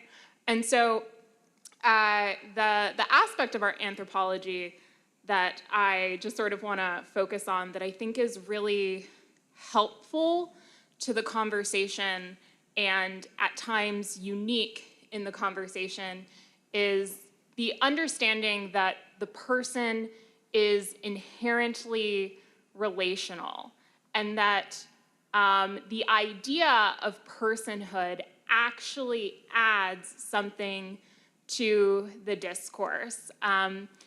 Rather than saying human being, I tend to say human person a lot. So one time in class, one of my students stopped me while I was talking, was just like, Miss Moon, why do you always say human person? Why don't you just say human being? What do you mean by person? What are you adding with that? And it sort of took me aback because I sort of took it for granted that drawing out the fact that human beings are persons matters. And that is distinct from being just any kind of being or being a kind of being with certain kinds of political rights or something like that. And so both drawing on philosophy, especially continental phenomenology, we get this idea of the person as relational in the sense of I'm always already embedded in the world, right? I always already am related to things in the world in a meaningful way. And then we thought that together with things from the Christian tradition and Catholic anthropology, where the idea of person has its basis, has its archetype in God's own being, who is three persons in one, who is fundamentally relational, who is a relationality of love. And so what Edith Stein, her way of talking about this that I really like and find helpful is that in God, we find that the fullness of the I is a we, is the unity of a we. And so that for which persons strive is to be in a unity of we. And so I think this idea of relationality and intersubjectivity is really important to the AI discourse, where oftentimes intelligence and knowing is viewed as that which makes something conscious, as opposed to the other direction, where actually the kind of being I am, my inherent relationality, is what gives me the ability to think, know, feel, and able to encounter other beings. Yeah. Fantastic, thank you. All right, so Dr. Vera, I'm going to go to you. And why don't you tease out a little bit of the ethical side of the book and the ethical section and some of the highlights there and some of your favorite parts from it. Yes. So as Dr. Searles gave us a little bit of an appetizer of kind of what sort of issues we dealt with, right? The sphere of the family, healthcare, politics, the military, labor. And one of the neat things about the way that section flows is the way in which simultaneously, we're pausing to think about the particular problems that show up in that sphere, but maybe precisely through the lively conversations we kept having with each other about these sections. Because again, the rough drafts, before we finalized the version, we were already sharing it with the whole subgroup, right, for each of the halves. And this made it so that not only were we able to pull things together in light of some of the central principles in earlier chapters about Catholic social teaching and Pope Francis and so forth, but also that, as we went, a number of common themes would kind of organically become clear as we went. And that in turn would make might make a specific section, more profound, a richer discussion of the topic. So one example of this for me was how the section on communication and culture, which will be towards the end of chapter 7, kind of came together. Here, the argument became that a lot of the challenges that AI raises for that particular sphere, or those two spheres of life, but also in politics, in the military, in healthcare, in a number of different directions, have to do with how AI is being used to either influence or to outsource human judgment. So by judgment here, we're taking a very broad description. By this, we mean just our ability to make sense of and to respond to particular things in the world. So judgment in this sense will be our answer to questions like, what is this thing? How does this thing relate to me? What am I going to do about it? So if we put it this way, then judgment, it can be reflective, it can happen really immediately, it can be linguistic, it can express itself in performances. In each case, we're staking a commitment about something specific in the world, and often also about how we fit into the world. And so if we think about a lot of applications of AI, a lot of them seek to either influence these judgments that we make or to imitate them in such a way that would at least be good enough so that our judgment can be replaced by the machines. So just to give you a very humble example, right? You can think of a texting app that suggests entire phrases by which to complete a sentence or a message. So those suggestions embody judgments about both what to say and how to say it, right? A very easy example to work with here. Now, one set of challenges this raises come very directly. We can ask, will the mediation of judgment by AI, will it point us in the right direction? Will it point us to bad ends?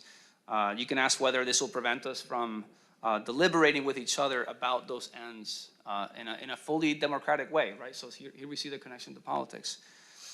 What cultural, what moral, what communication habits might we lose if we keep letting the machine judge for us?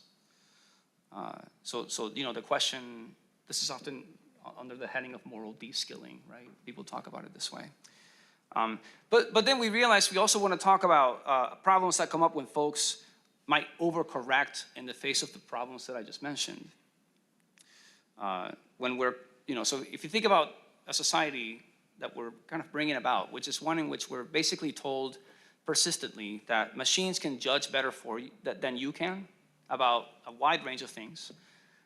And it's also a society where, watch out, you could be nudged right now in ways that you don't know, right? So when those two things collide, right, that's an experience where we come to see our own judgment capacities as like fundamentally unreliable, right? And there are many understandable reactions to that experience that might not really take us in a particularly good direction. So for example, we could overcompensate because we don't like to think that our judgments are unreliable, right? And if that's how we feel all the time, we might want to let off steam and like indulge our felt need for feeling confident about what we think by like simplistic or irresponsible forms of cultural allegiance. I think we've seen some of that lately. Where we, so that would be one overcorrection, right? Like instead of really dealing with the problem, we just sort of make ourselves feel better about it. Or if we live in that constant sense of, wow, my judgments are unreliable, we might just kind of give into this and become more distant from ourselves, more distant from other people. And what I mean here is that if we come to think of that part of us that is making judgments about the world around us, often that's a very embodied part. A lot of the judgments we make are mediated through our body. If we come to see that as like a fundamentally unreliable part of us, we might get to the point where we don't really feel like this is fully us, not really ourselves, right? Maybe the way I feel about this is just nudged by some machine somewhere. So that part of me, now I see it as sort of just playing a part. It's not really expressing who I really am. And of course, when we realize the same might be true about other people, right? If I see you, maybe the way you're acting is just mediated and nudged by machines, right? But that's not really a great recipe for encounter, right? And then you can see the connections to, again, healthcare, the family, and so forth, right? So again, on the one hand, we were able to kind of go deep on specific topics. In this case, it really comes through that the training of judgment in a way that's responsible comes through as an important task forward. But it also gave us perspective on what might be going on in other sides of the document. And the same happened in other directions as well. So this was a really enjoyable part of the process. All right, well, I want to dive into that a little bit. You mentioned the word encounter, and it's in the title, Encountering AI. And if anybody's been familiar with Pope Francis' documents, he uses this word encounter a lot. It's how we look at the world. We don't just sort of see the world or perceive it. We try to encounter it. We encounter other people. It's how we build relationships, define ourselves as persons, how we define ourselves in relationship with God, et cetera, et cetera. So I think this, to me, this was a really compelling part of the whole process of writing the book, was diving into this theme of encounter and trying to do what really hadn't been done before, which was tie together some of Pope Francis' own work and the Catholic social teaching into this development of AI and technology. And so I want to just sort of, everybody take just a couple of minutes going through, sort of just diving into what does this book mean in terms of relationship to Pope Francis' own work, and what has that meant to you? And I want to start with Dr. Moon over there, and then we'll come around this way. Yeah, absolutely. And I could be wrong about this, but I don't recall that we started out being like, this is going to be about encounter. No, we didn't. This is going to be about encounter. Yeah. Right. What happened is that in the process of writing it and trying to incorporate Pope Francis, we all kind of, at different points and then collectively, were like, I think encounter is the right framework for this. And so then what is encounter? Because Pope Francis uses this term a lot. And so it's an epistemological term, right? And so by that we mean it's a term that describes how we understand reality and how we understand it well. And so rather than, okay, I see you there in the audience. I can see you. I can see all of you, but I can look at you without actually seeing you, right? Without you actually being present to me, and without me actually being present to you. And if we're not really present to one another, then how can we be in community? Then how can we serve one another? Then how can we develop relationships? How can I attend to your needs if I don't really see you? And so this is the idea that Pope Francis is getting at with his theology of encounter. And this is why he tends to use the example of the Good Samaritan a lot with it, that what it is to encounter reality well is to be attentive to the beings and reality before me. And in that way, I can see its meaning And in seeing its meaning, I can answer the call of what I ought to do and how I ought to be in relationship with it. Dr. Vero? So building on the encounter theme, actually, well, I mean, one thing that I would want to add to this is the way that this kind of framework of encounter puts embodied interaction front and center, which had multiple implications for us, in part with relationships themselves, but also with questions about creativity and art, for example. So you could think about how like the thinning out of relationships that we've seen maybe in the last 10 or 20 years with social media, certainly much more recently, all the more.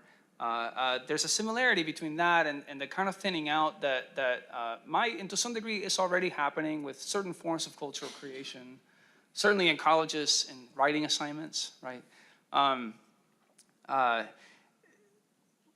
If we look at this, especially from an ethics of encounter with persons, with the real, it really encourages reflection on like what it really means to engage in full-bodied creativity. And I mean, one of the points that we got to is to really, I mean, I think we have to get past this idea that we could simply like outsource all of the menial labor of like thinking and art to the machine and just kind of enjoy floating at the top, right? As if creativity only happens up top at the highest levels of consciousness, right? When we think about what it really means to develop deep, fruitful creativity, we often see just how much embodied slogging through details and basics is part of how you become the sort of person who can really say something, right?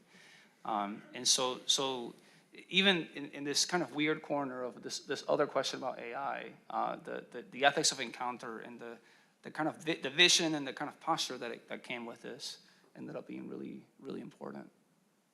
Thanks so much, Dr. Schertz. Yeah, and if culture of encounter is kind of the positive vision kind of that Francis is giving us for society, and an ethics of encounter, we also, it gives us the theme that runs through is what is the critical lens on our current culture and where could AI lead us poorly? And that's his idea of the technocratic paradigm, right? Which is an epistemic vision where you see the world and others as just material for use, things to be manipulated, right? Not in that you're engaging it in its fullness. And of course, he uses this most prominently in Laudato Si in his work on environmental ethics. And that comes through in our work as well, where you need to encounter like nature and the world as well as other people in a contemplative way. But you can not only use, and AI creates problems for that because of the massive use of natural resources that goes into powering AI, developing the graphical processing units, all of these, and the waste that comes out of abandoned computer goods, right? So all of these threaten the environment and threaten to kind of their ability to encounter the world. But also you can encounter other people in the same technocratic manner, where you're just using AI to manipulate people as numbers on a spreadsheet, right? Or as widgets in your organization, right? Scheduling software that gives people impossible job schedules to keep their family running. And so this culture of encounter versus the technocratic paradigm was kind of a set of threads and oppositions that also run through the document that came out of Francis's theology.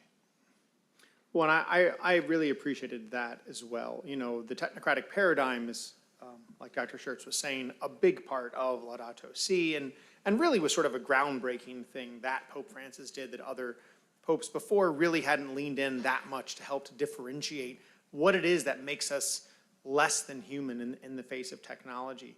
And I really loved how this book sort of took that notion, which can sometimes come off very negative, as all technology is bad, and so we should push against everything, and you know, it can get pretty intense, but I really like that we were able to tease out, yeah, but there's other things going on with Pope Francis as well. You have a lot of these things about encounter and relationships and what that means to sort of build a human community and all these pieces together that I think are also talking about technology and trying to sort of pull those pieces together to say, well, we can actually have, it doesn't have to simply be a negative theology. It can also be a very positive one that says, what are the ways that we can fight against what seems sometimes to be a, completely domineering and untouchable, industrial, capitalistic complex of technology, but we can also encounter each other and encounter relationships and start to sort of build this new heaven and the new earth, as we say in theology, have that eschatological vision of what God wants, what the good community should be here. So that's something that I really liked in the book, trying to pull those things together. Okay, before we go to questions from the audience, which is just going to be in a couple of minutes, I want everybody to go around and say, how does this book fit in your mind into sort of the field of 10,000 tech ethics books or technology-related books that are coming out nearly every month now on Amazon or whatever. People are sort of publishing this all the time. So how does this book not just end up being sort of just one more sort of like, noise in the chaos of sort of the modern publishing? What is unique about this book, and why should people pick it up and read it? So Dr. Vera, I'm going to start with you. Sure. How about this? Like came through in Bishop Teig a little bit already. It's meant to be provocative. It's meant to explore less, places where there is less consensus, to get the conversation going, right? But it's also very comprehensive in scope. And maybe one way to think about what's unique is the way that it brings those two things together, and models how to go about that in a community of people reflecting together. You can go and read a lot of exploratory essays and books, right?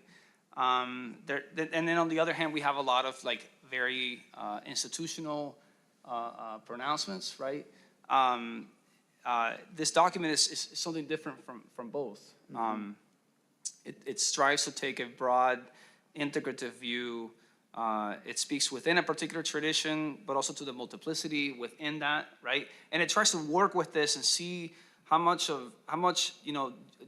genuine consensus can we get through in such a way which again speaks to a number of different issues at the same time. And that's a type of thinking that I think we're going to need a lot if we actually want to see happen the things we think need to happen for if you want to avoid the worst possible outcomes, we want to move in the right direction, right? That kind of thinking needs to be modeled and needs to be done again. And so in that sense too, like I hope that it'll start conversations. Dr. Schertz? Yeah, there are a lot of books out there, and there's a lot of good work out there, and we don't reject that. We draw on it. Like our first chapter is a kind of overview of those works and looking at, here are the good things that can be found there. But what we also found when we've been, many people who read this literature find is there's a lot of separate conversations. People talking about technological virtues over here, people talking about bias over there, people talking about existential risk over there. So I think what's interesting about ours is we're trying to integrate a lot of these different perspectives in relationship to a positive vision of kind of society. One of the things that'll come out from a lot of organizations are principles, and we presume a lot of those principles of how to govern AI ethics. Yet one of the problems with principles is they tend to be, we presume them and we support them, and we argue they should be implemented, but how do you work from specifying a general principle to actual ethical actions is a very complicated matter. We can all agree in general that there shouldn't be unjust bias and should be generally impartiality. But when you get and ask, well, what does fairness look like in a particular situation, that becomes much more contested and creates conflict. And so what our document is trying to do is trying to give visions of how you can apply these broader principles, these broader ideas in the tech literature, tech ethics literature, in these different spheres of life. And I think in that, giving this kind of broader vision that we do can be helpful, and at least provocative for these conversations. Dr. Moon? Yeah, I'll just re-emphasize because I really like the idea of modeling. I think it very much models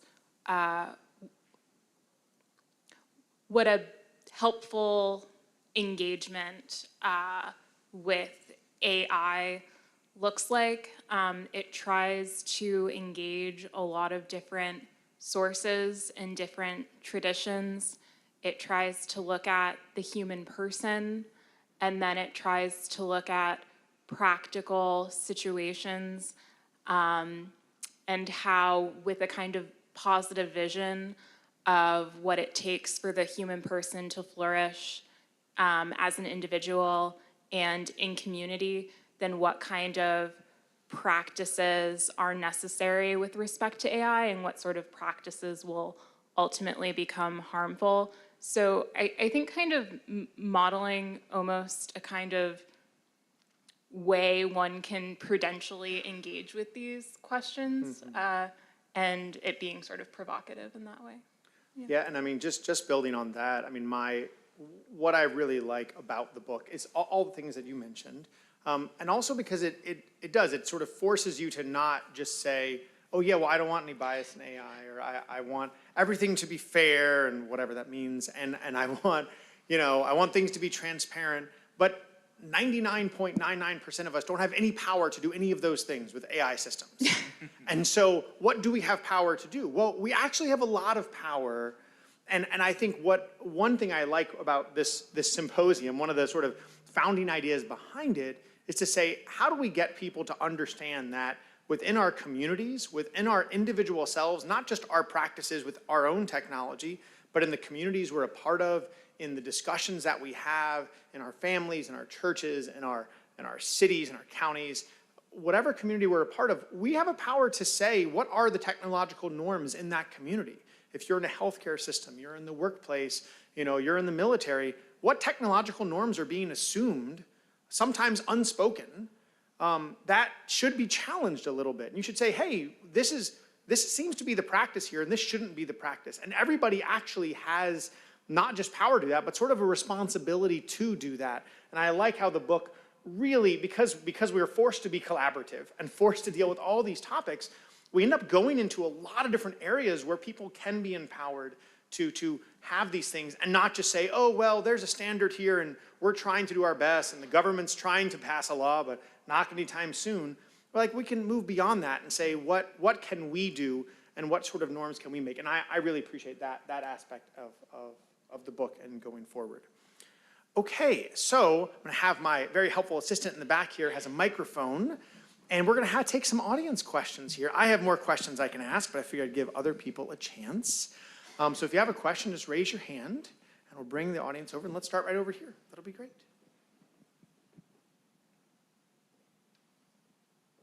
And please state your name when you ask your question so we can respond to you.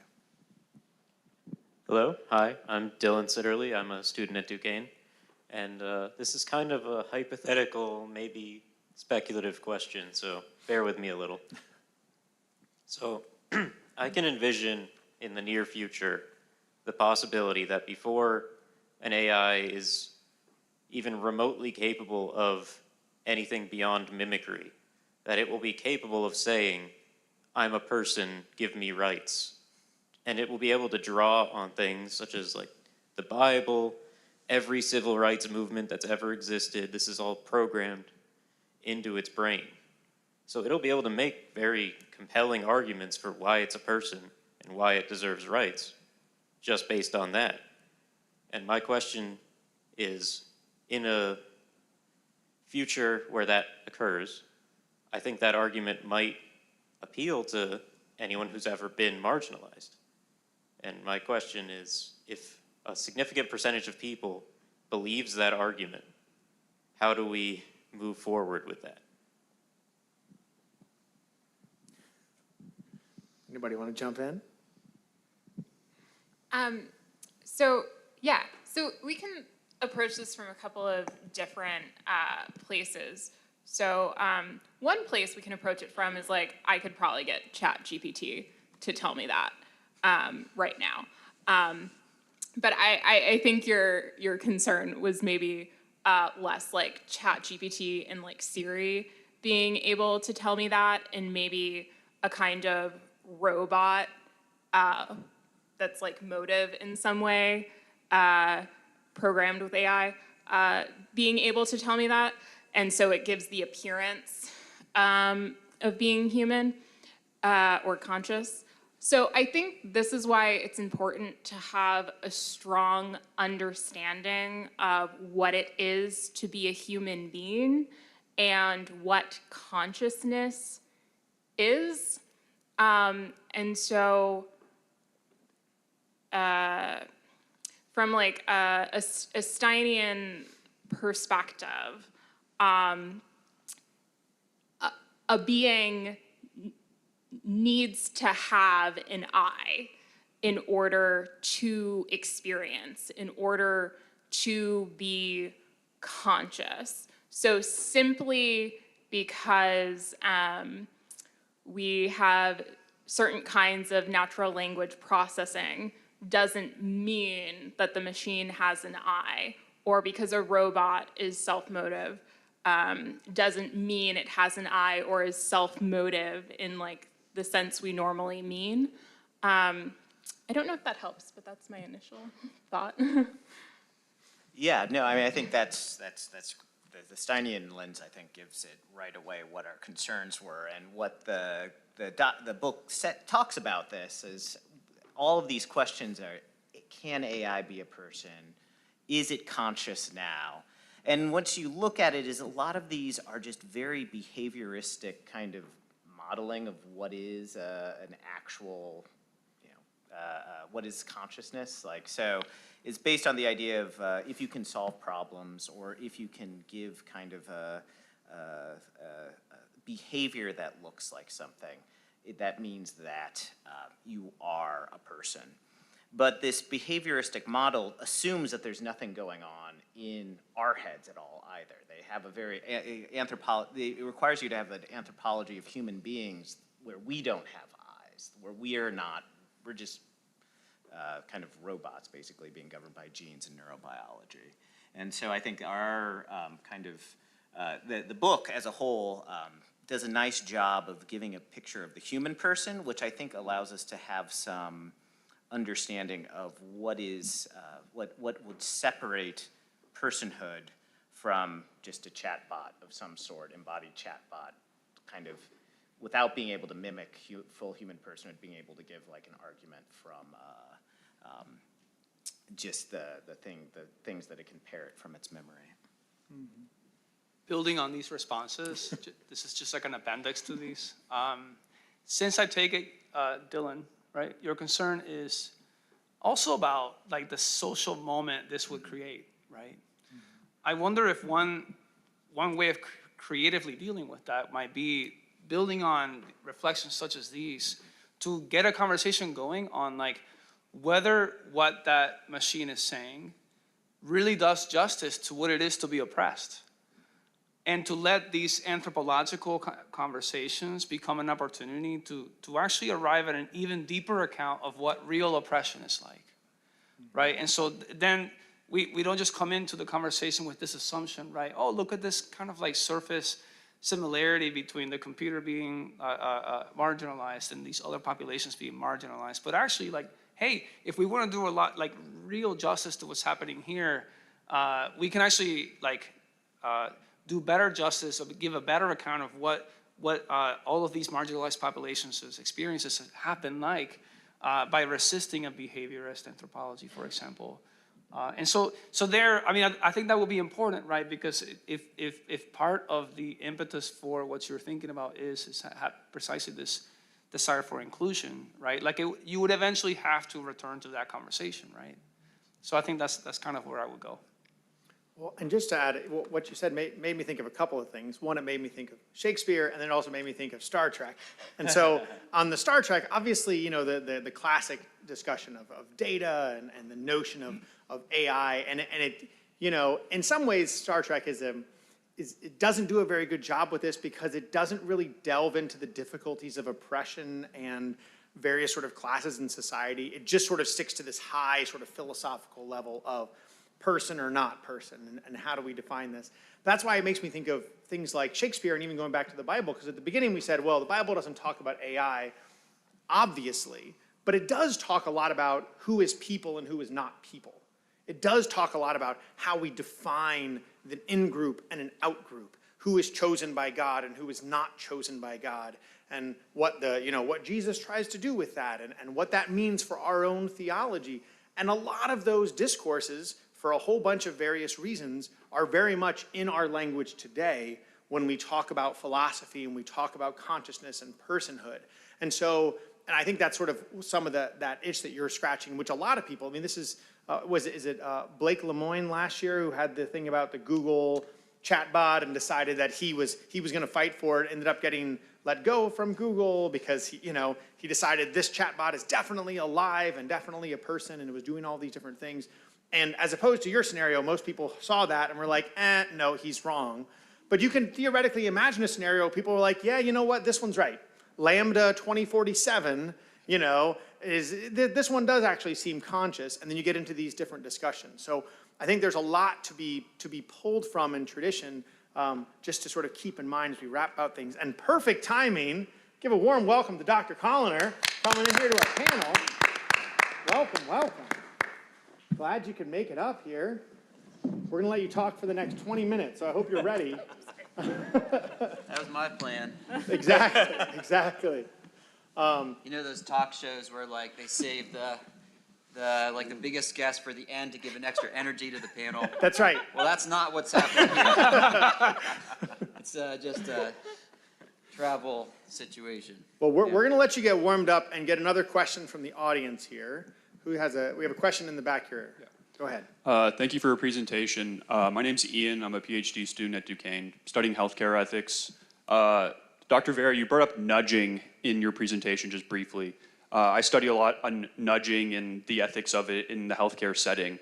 And a lot of the critics to nudging say it's too efficient and you're not actually addressing some sort of deeper issue within people, right? So you could just ascribe them as being unhealthy and they need to eat an apple or whatever as a simple example. How do we guard against the efficiency of AI in decision-making versus addressing these deeper level issue claims that people might actually have? I know that's a big question and sort of what we're all wondering about, but if you have any ideas. So just to make sure I understand your question, you're asking how should we negotiate these two pressures? On the one hand, uses of machines to nudge people could be really efficient, but in ways that we might find destructive or against human dignity and so forth. Yeah. I think this question tends to be, I think this question is more tricky than a lot of people tend to think.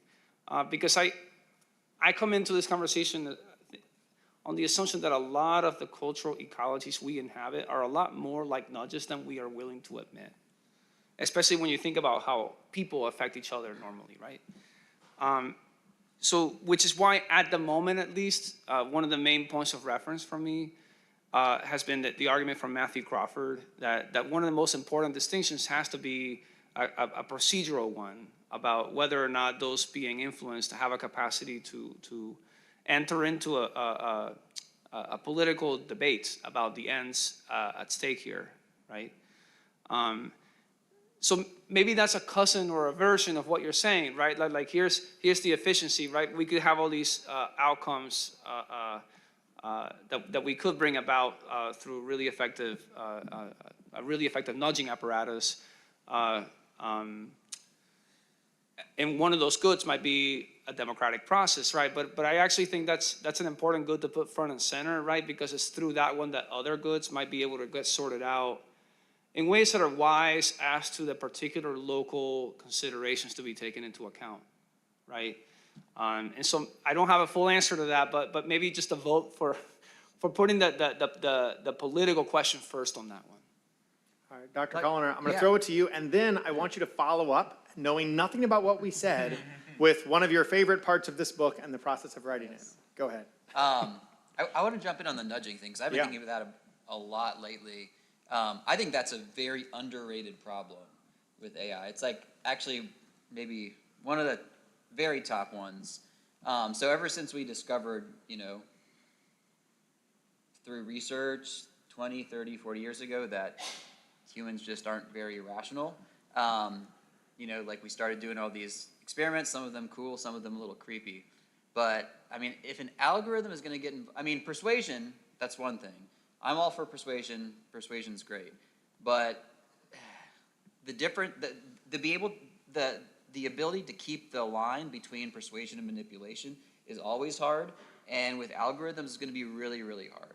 So if we find ourselves in situations where the algorithm is nudging us, but it depends on appeals to emotion. It depends on the timing of the nudge.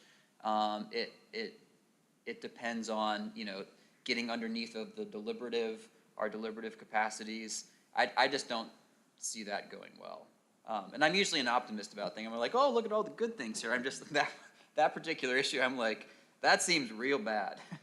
Like you could change a few billion people's mind into it just real quick. Okay, so that's the nudging thing, and then I was really privileged to be able to have a small part in this book, and I think one of my favorite parts of it is that as I'm sure was discussed, there are actually two parts of the book, right? The anthropological part and the ethics part, and that is part of a larger way to think about ethics, to ground it more in something like the human purpose and to think about what a human being is.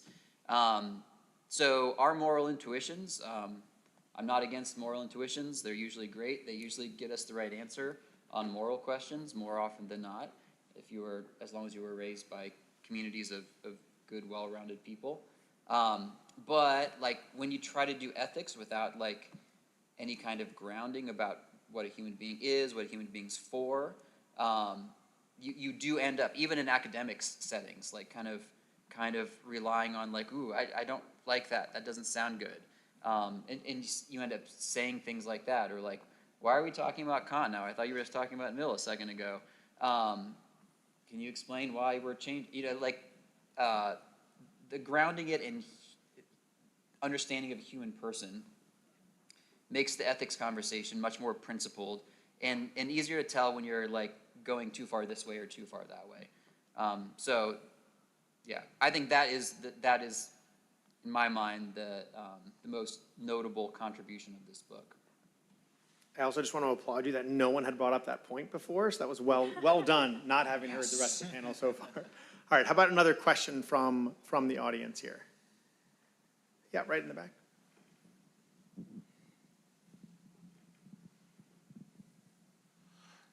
I'm Father Peter Suji from Healthcare Ethics Center. Thank you very much for your explanation of the book.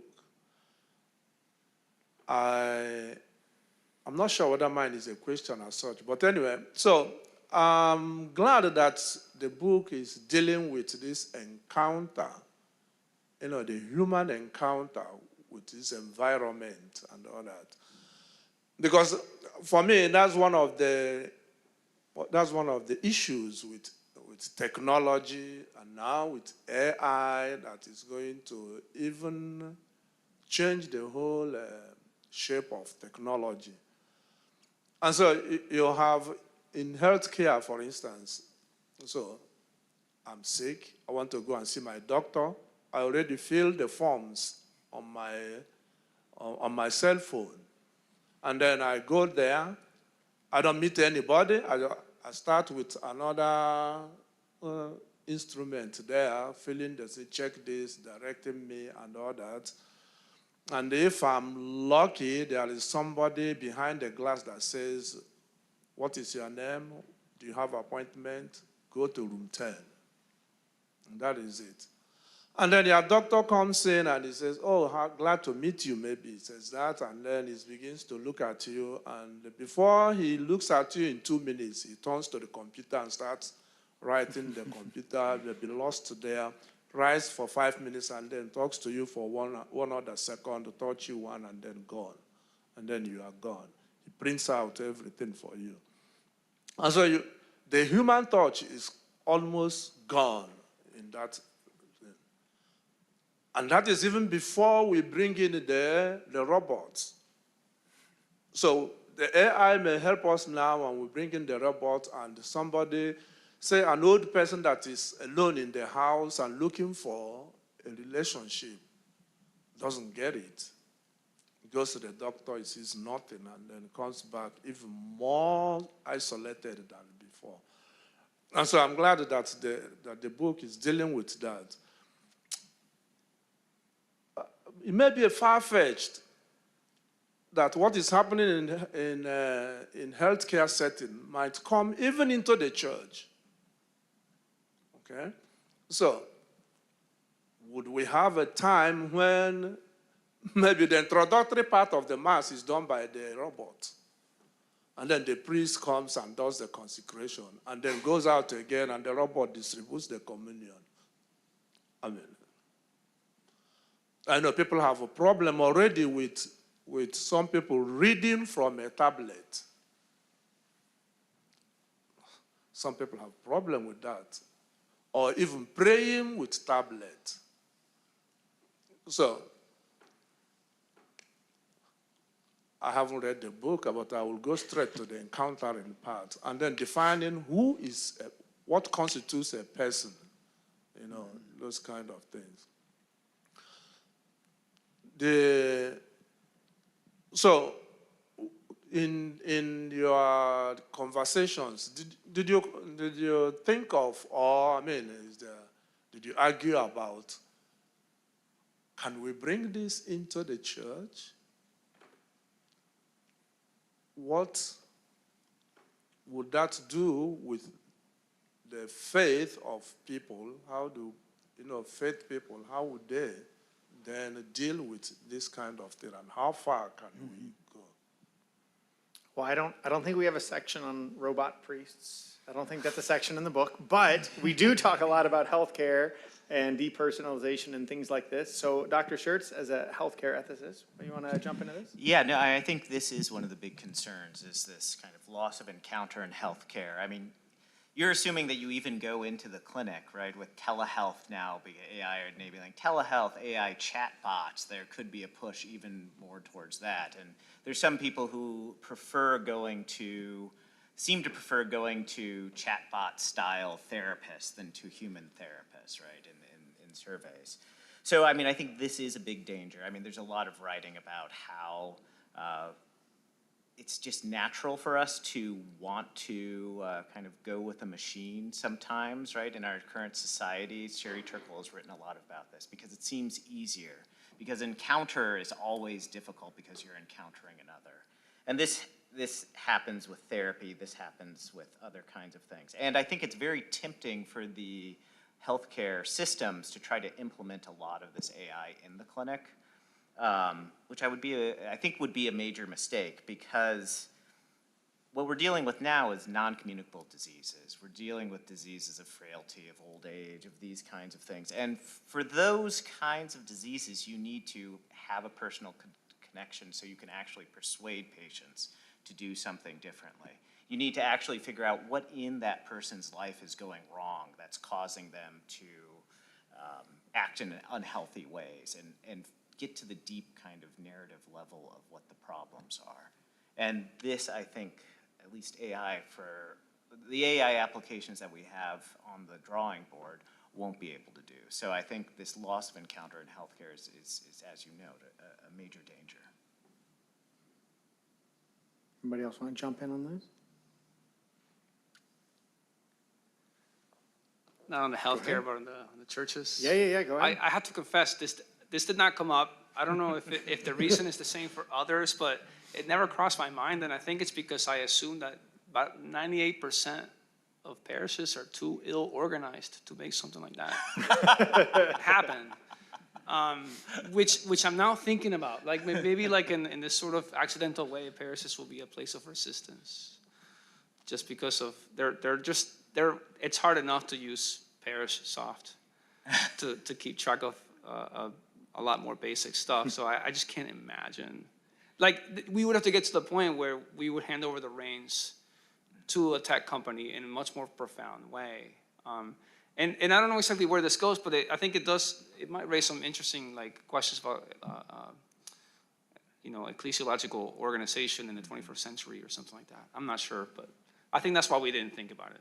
I mean, I think there is an impetus of sort of depersonalization in general. I mean, every now and then you hear about like drive-through confessionals, or you'll see go around social media, there'll be like a sign on like some priest confessional will be like, just your sins, only your sins, I'm not your therapist type of thing. That'll go around. That really sort of pushing against this notion that like, we're not here for the encounter and the relationship. We're just here to like knock out the sacraments, one after another. And there definitely is this theme within certain parts of the church that trying to boil down the relationship, personal relationship encounter, basic notion of, Christian theology into, well, let's check off these boxes and do these things, which is part of this sort of technocratic paradigm that Pope Francis talks about, that this paradigm that sort of infects all of us, that it's not just the powerful part about the paradigm, which comes from sort of the philosopher Jacques Ellul in the 20th century and some others around him, talks, it's not just that it's not just the big tech companies, right, that force us to think technologically. The notion of the paradigm and the power of it is that these basic notions that we as people are only as valuable as our outputs, and thus we should be treated as if we are machines in a factory, as if we are things that can only give something to society and not people with inherent value. That basic notion is sort of the corrupting piece that sort of corrupts all of society. So that's the powerful notion of that paradigm that seeps into this thinking, well, if ChatGPT can do it, then we should be able to do it as well, and thinking of these intelligences as the same. So we didn't talk about robot priests, but certainly we talked about this underlying theme about sort of this, the moral de-skilling and the depersonalization and sort of this technocratic movement of society and how to push against it through this theology of encounter. Well, I can give you a plausible scenario where it could happen very, very soon. So, if you've seen apps like meditative apps or devotional type apps, they say here's a passage, here's some questions to ask. They play some music, and then it's this, and then it's you have this. You can have it along. It could just be displayed on there, and just people could just shuffle in and then shuffle out. So yeah, the robots could be taking over the churches real fast. I think there is something with the embodiment of the materiality of the sacrament, which really kind of pushes against how far you can automate this. I mean, you can't even do reconciliation on phone or anything like that. I mean, these are big questions that came out during the pandemic.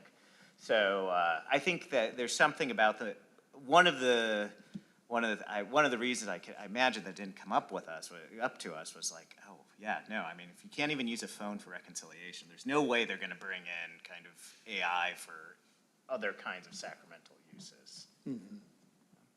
Yeah, question right here. Hi, I'm Ren, and I work in the Catholic Studies department here. And the chapter that's really been catching my attention this whole time is Encounters with Seemingly Personal AI. And gosh, I've got so many thoughts about that. But the other day I was in my car, and every day I have a couple of things that my Siri does for me. And I've programmed my Siri to be a British man, because that's the voice I like listening to the most. So, I can even personalize my Siri to come from all different kinds of English-speaking countries and to be a man or a woman, depending on which one I feel relates to me the most. And every day I ask Siri what the weather is that day, and as I'm getting ready. And he tells me, and the other day he told me, and I turned and I said, thank you. And it kind of took me back. I really felt like my Siri deserved to be thanked for the information he provides me every day. And it really kind of took me back, the extent to which I felt guilty for not saying, hey, Siri, thank you. It was weird, he became really personal. And my particular concern with AI has a lot to do with, we already know that we have this epidemic of loneliness in the world, and an epidemic of isolation, and the extent to which people engage technology as a substitute for human relationships that are far more complex and difficult, it's causing a major problem. And just in the past year, I mean, we have people who want to marry embodied AI. We have people who have records of huge conversations every day where they're engaging online in meaningful conversation.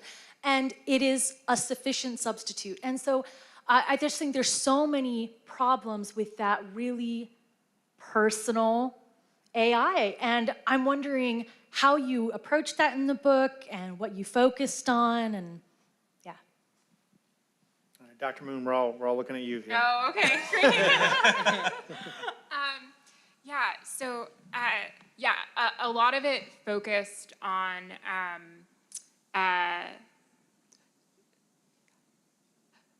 sorry, I'm trying to figure out how to say it.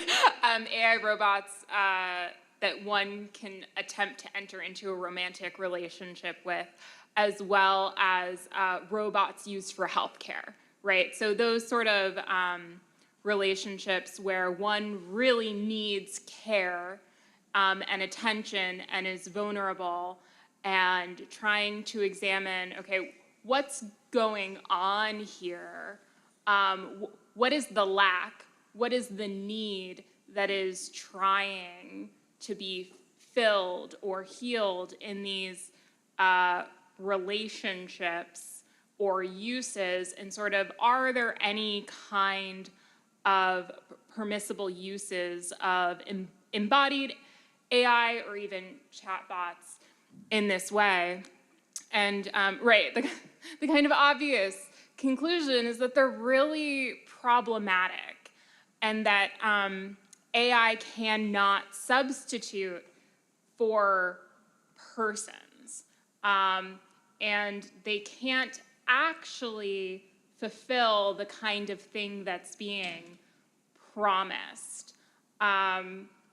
So I'll say that. And then in terms of the thank you Siri, the other thing we sort of note and deal with is that how I engage the world, how I engage reality, and part of that is how I talk to Siri or Alexa, cultivates certain habits and virtues in me. So even though, right, Siri is not a person and doesn't have any grasp of my thank you, right, it's a kind of cultivation in virtue and care to show gratitude to something that was helpful to us. So I do actually think that there are ways we need to engage AI, especially ones that speak to us and that we speak to. We actually need to be mindful about the language and way we talk to them, because it could cultivate certain vices in how we engage with others if we're always sort of rude or belittling or things like that.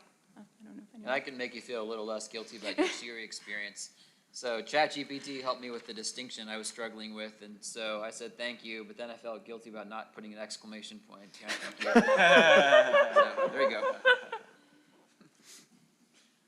Seemed polite. Yeah. Yeah, I mean, I think what I really liked about that particular part of the book too is bringing up that this is not a bad thing. I mean, like, we don't want to really have a society where people are abusing robots just because they're robots, right? Like, yeah, it's a robot. It's not, it's not a living being. It's not a person. Like, I'm not gonna arrest you for like beating up your Roomba, on a daily basis. But but in the same token, there is a notion of like, what does it mean to sort of be virtuous, and the things that do things for you on a regular basis. It's sort of like how you can judge somebody fairly or unfairly with how they treat like waitstaff at a restaurant, right? These aren't people that they're in regular relationship to, but if somebody comes to a restaurant and sort of just like is very dismissive towards the waitstaff, you're like, oh, that's probably how they treat other people in their lives sometimes. And so you can't quite make the same correlation in technology, but there is sort of this thing that you can become, and we do talk about this, that like one of the big problematic things about having a deep relationship or a seemingly deep relationship with an AI is that it isn't actually a person, and you're not going to have those complicated things to it, and it's being programmed to sort of be a good partner to you, but not be a unique person in and of itself. So that encounter, there's a break there where that encounter can never happen, because you're not encountering personhood. You're encountering simply some sort of complex thing that talks back to you, and that's the real sort of difficulty there. There's no I, as we talked about earlier. Yeah, you're just focused on like the experience that you're having without thinking about what you're encountering, which for complicated reasons, I think is not going to be a successful long-term formula for people. Yeah, there's no capacity for gift, right? And what relationship is ever going to be fulfilling if it's not a mutual gift of self?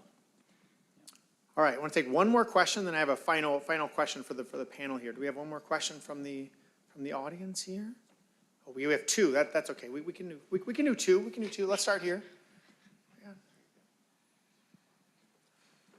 My name is Laura, and I'm also a student at Duquesne. And I was just wondering how you guys feel about AI in the future, and especially when it comes to jobs. Like, do you think that it's going to take over jobs such as like doctors, therapists, and stuff like that, and how that would affect humans, or do you feel like it would just be more of like the dangerous jobs, such as like mining? All right, think about that. Let's go ahead and get this other question too, and we'll sort of take them all at the same time.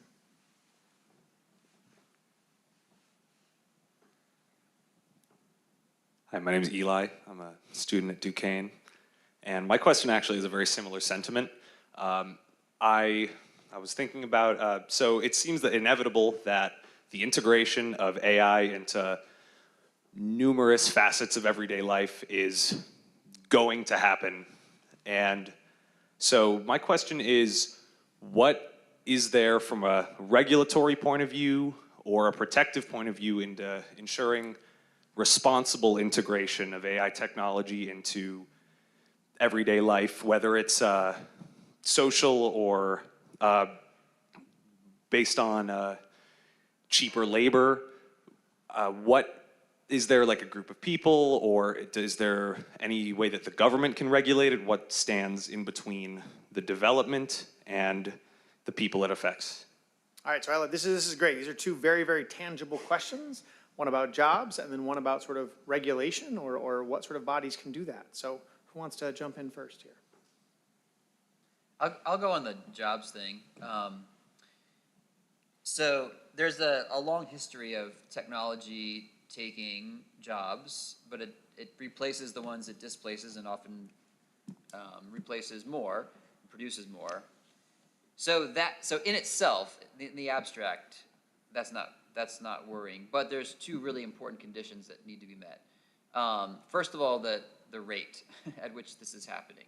So like, when people talk about this, I'm always like, talk about the rate, because they're like, oh, technology has always been taking over jobs. But we usually have like decades or sometimes centuries to kind of prepare for it, and so the transition is smoother. I do think it's going to be a problem if it happens all at once. There's going to be a lot of social unrest and a lot of poverty increases, and that's bad. The other important condition is that what we want, even should welcome, again, at a good rate, is for AI to take the jobs that human beings didn't need to be doing anyway, and allow us to do the more human parts of our jobs, or allow us to shift careers. Like, we do not have enough like mentors, enough teachers, at least of young children, especially of young children, I should say. I mean, there's a lot of jobs that we need human beings to do that they can't do because they are like driving a truck or, doing something else that at some point is going to be automated or an AI system can do. So that could be cool. But we need to make sure they're not taking the parts of our job that like are actually good for human actualization, like our decision-making capabilities. There's actually like intellectual labor that turns out to be good for us. So we need to keep that, and then we need to be really careful about the rate, because if this all happens in like a few years, it doesn't take a lot of people thrown out of work before I mean, it doesn't have to be 50%. It could be like 10% of the population, and there's like a mass social unrest. So it's a bit concerning, but I think if those two conditions are met, I think it could be good, actually. Yeah, I think one of the other things to think about is an AI is not going to be as good at a lot of jobs, cognitively complex jobs, as humans. But in a lot of fields, we have made it so that people can't perform their jobs as well as they could. So if you think about medicine, AI can't get that interpretive narrative ability and engagement with the individual that a human doctor can. On the other hand, if you've made doctors see patients in 15-minute intervals and given them all kinds of things that they have to do on the electronic medical records while they're engaging them, you can get an AI to do that kind of really low kind of caliber thing. So I think it's a danger of how we are already trying to make all of our jobs too efficient in a certain way and high throughput that we need to be careful about. And another thing, a lot of studies of how previous automation has worked alongside cognitively complex jobs is that it's not actually, you don't totally automate a job. You frequently have the person working alongside the machine, but that can be designed in better or worse ways, like ways that lead to de-skilling or kind of lead to people having the most boring aspect of their job, just monitoring the machine, right? Or you can design it well, so the AI is actually kind of really becoming a team with the human partner. So I think a lot of that has to do with how do we design these systems and how are we thinking about these jobs and making the whole thing more human. Just to add to that, I mean, in connection with this last point from Dr. Sertz, one type of response that you sometimes hear to this, right? And it might resemble what Dr. Collins said. It's not what he's saying, right? But it's a version. It can resemble it on the surface. It goes something like this: hey, well, listen, this will create just as many exciting jobs as it'll take away boring jobs, right? I know that's not what you're saying, right? But I've heard this a lot, and often what the positions, often very creative and entrepreneurial, right, are being held out as like a pacifier, right? But if you think about how many people actually could have those jobs, you realize this is just completely like impractical, right? Because like we're feeling good about ourselves just by imagining that it's like some of our students will get some of those jobs, right? But that's not really facing like the social question. That's why thinking about the rate, for example, is really important. And I think one of the important things to do in this conversation is to resist that move, precisely because in doing that, you can redirect it to the last question that Dr. Sertz was just asking, right? Like knowing that the majority of us won't have this super exciting diplomacy job where we use AI, but we are still human in the loop, right? Some people will get to enjoy that, but the majority of us won't be quite dealing with the same question, right? For most of us, it's a question like this, right? Are we going to be, still kind of part of the we're still going to be involved, right? But now more like, the people who get paid like really little to what's the name, to curate data sets, for example, right? That most of us don't even know exist, right? Like if that's what we want to avoid, right? So the real question is about what those jobs will look like and how to keep them human. All right, and Dr. Moon, I'm going to throw a variation of the other question over to you then as the final word here, which is to say, how does this book fit into this overarching process that we do want to see regulation, we do want to see these things? How can this book be a help to that process and to people's way of thinking about AI? Sure. Yeah, so I think I will preface this with I am not a political philosopher. But so I think we can think about regulation in a few different ways. So we can think about users, the people using this technology, and what sort of power and freedom they have to resist aspects of it that are harmful. I hope that this can be a provocation for people to take time to really think about, okay, where is AI in my life? And in the places that it is it helping me encounter others, and is it helping me flourish and go in virtue, or is it causing harm? And really taking a kind of self-assessment of that, because I don't think we give enough credit, and I think we already said this, that we do have a kind of power about what we use with respect to technology. We also don't have a lot of power, but, right, like I kind of have to check my email.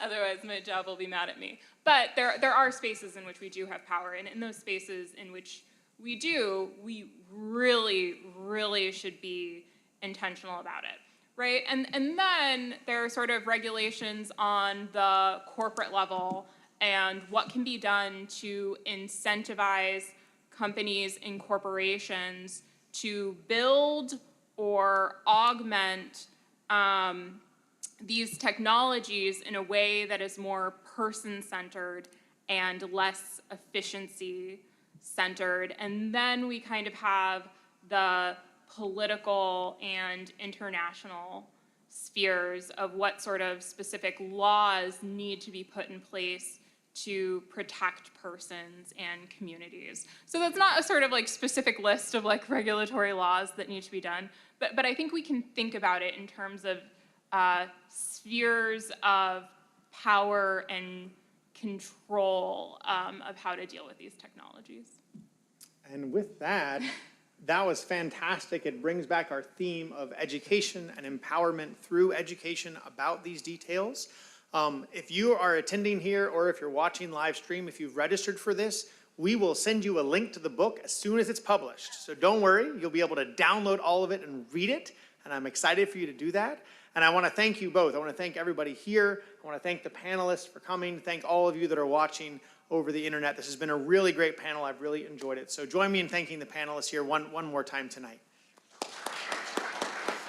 We do have some refreshments outside, so please enjoy them and linger around. And thanks again. Have a good night, and we will see you in the morning for day 2 of our Tech Ethics Symposium. Thanks so much, everyone.